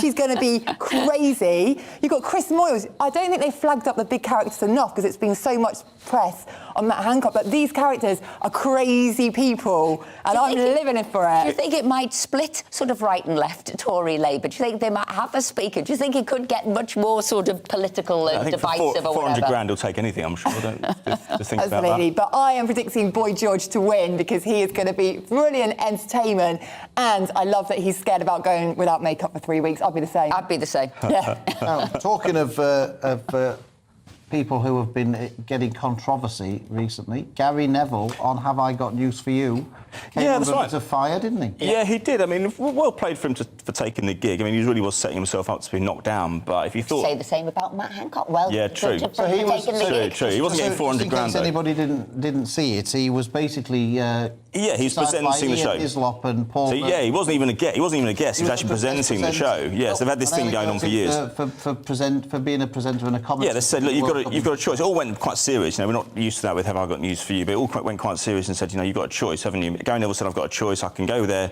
I can highlight what's going on there. And then Leon Hislop launches into how he imagined the commentary would be. Oh, look, it's a goal kick. Oh, isn't this country an awful abuser of human rights? And they said, oh, it's a goal. And then they said, oh, yeah, isn't it horrible to be here? All that kind of stuff. He said, how's it going to work for you actually going over there and exposing this hypocrisy over there when, you know, you're commentating on a game? Because he's not really going to be doing anything else. And if he's taking their dollar, is he really going to do it? I mean, I just think the cheque was there. He's never short of a few words, is he, on this is TV the problem. About whether it's the Glaziers, the owners of Manchester United. He's always got something to say. Yeah, and this is the problem when you invite... Politics and sport are inextricably linked, Esther, we know that, right? It's difficult to separate it, but you don't, as a sport, go and invite it in when it's already there, OK? When it's already a problem. That's not a good thing there's so much politics in sport. We need less. He's one of the people, he's been one of the protagonists, he's brought it into the sport, and this is what happens when you do that. You set yourself up to be knocked down when someone comes along and waves a cheque in your face and says, come and commentate on this World Cup that you've been slagging off for the last 10 years, and that's why he's landed himself in trouble. He's just going to have to roll with it. Now, Hayley, I was intrigued about this story about Strictly Come Dancing and somebody being allowed to redo their dance. Well, I've never heard of this before in Strictly history, and I'm a massive Strictly fan. So apparently Fleur East was 5 seconds, that's the one, into her dance, and apparently the chair leg fell, and she was allowed to do it again. That's absolutely not OK. I've seen it so many times when things have happened on Strictly, props and mistakes. It shouldn't be like one rule for one person and not for everyone else. So, and the worst thing about it is that she was actually in the dance-off and she got through. Blimey. Not OK with that. Are they trying to fix the outcome, do you think, by doing this? What's I don't know why they've done it, but it's certainly not fair, and it should be the same rules throughout. Because so in the past, then, I'm taking it, props might have fallen down, things have gone wrong before, and they've just sort of said, carry on. Yeah, it's show business. The show goes on. Ah, right. And so in this instance, they said, OK, that put you off your stroke or whatever it was, I don't know, important to your act, start all over again. So this was... As far as I'm aware, it's never happened before, so I don't know why it's happened on this occasion. So a fix, is that what we're saying? Fix. And was it controversial, though? Was it met with control? Were people taken aback by it? Yeah, absolutely. It's all kicked off because of it. I mean, how did we know? Fuming. How did we know about it? Because if it was just, was it edited out? And I mean, is it live? Does it go out live? Yeah, I believe so, because they film it live, and obviously there's studio members watching, and something must have leaked. That's how they would have known. Yeah. Yes. So not okay with that on any level. Now, Aidan, we were talking about Matt Hancock trying too hard. One person who'll be trying very hard this weekend is Aubameyang, playing for Chelsea. Yeah, his old club. Arsenal, who he left under a bit of a cloud. That's right. So they played Chelsea play Arsenal tomorrow. Aubameyang playing for Chelsea against Arsenal. He was doing really well for Arsenal, and then he falls out. This is 2 seasons ago with Mikel Arteta, who bounds him out of the club. Now this was covered in the documentary on Amazon, and it's done Arteta a massive favour because it showed him to be the strong man and to actually tolerate somebody who, he was a great player, but he's not going to tolerate somebody turning up late for training and late for matches. He bundled him out. He sent a message to the rest of the players that they can't behave like that, and therefore it helped. Given that series wasn't seen until a bit later on, it's really helped him. It all comes down to the match tomorrow. They can go top tomorrow with a win over Chelsea. Now, I can't believe we're coming to the end of the show, so I've got to thank Aidan. I've got to thank Hayley. We've had a really fun time. I hope you have too. And thanks for everybody sending their views in today on all manner of subjects. So that's it for us. We'll be back next week. But don't go anywhere, because up next is Alistair Stewart and Friends.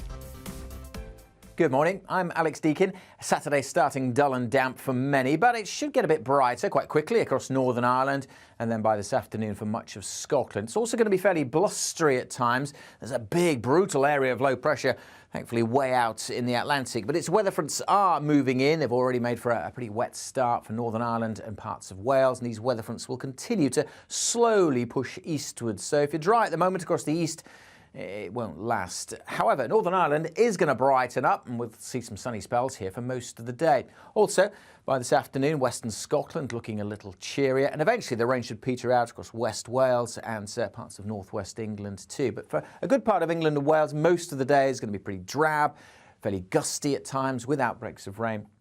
But it will still be pretty mild after a chilly start this afternoon, temperatures up to 13 or 14 Celsius. I don't think we'll see too much rain through the day across East Anglia or parts of the southeast, but the rain will arrive here, and it is likely to stick around. If anything, it could get quite heavy this evening, so bear that in mind if you're heading out to a firework display. And after recent heavy rain across the southeast, that rain this evening and overnight could cause a few problems. Showers will then follow on behind to parts of the north and west with some clearer skies. There's always the chance it could turn quite misty with a few fog patches perhaps on Sunday morning. They should clear away and we'll see some brighter spells, but as well as a bit of sunshine, there'll be plenty of showers to come tomorrow. Some quite heavy ones again across the southeast and East Anglia, and then showers developing pretty widely across the Midlands and Wales through the day. Maybe perhaps not too many across parts of northern and eastern Scotland. Turning quite blustery once more, especially across the south. But again, it will be quite mild with temperatures in double figures almost across the board, and in the south once more into the teens. It has been pretty mild recently, and that is likely to continue into next week with further spells of windy weather, but next week should be a little drier. Monday on GB News. Join my new show, Bev Turner Today, from 10 a.m. There's never been a more interesting but also critical time in British politics, and I can't wait to bring you the biggest stories of the day with the best factual accuracy and also a few of my own opinions thrown in. We'll engage in passionate but always polite debate with your thoughts and opinions at the centre of it all. Monday to Thursday on GB News, it's Bev Turner Today from 10 a.m.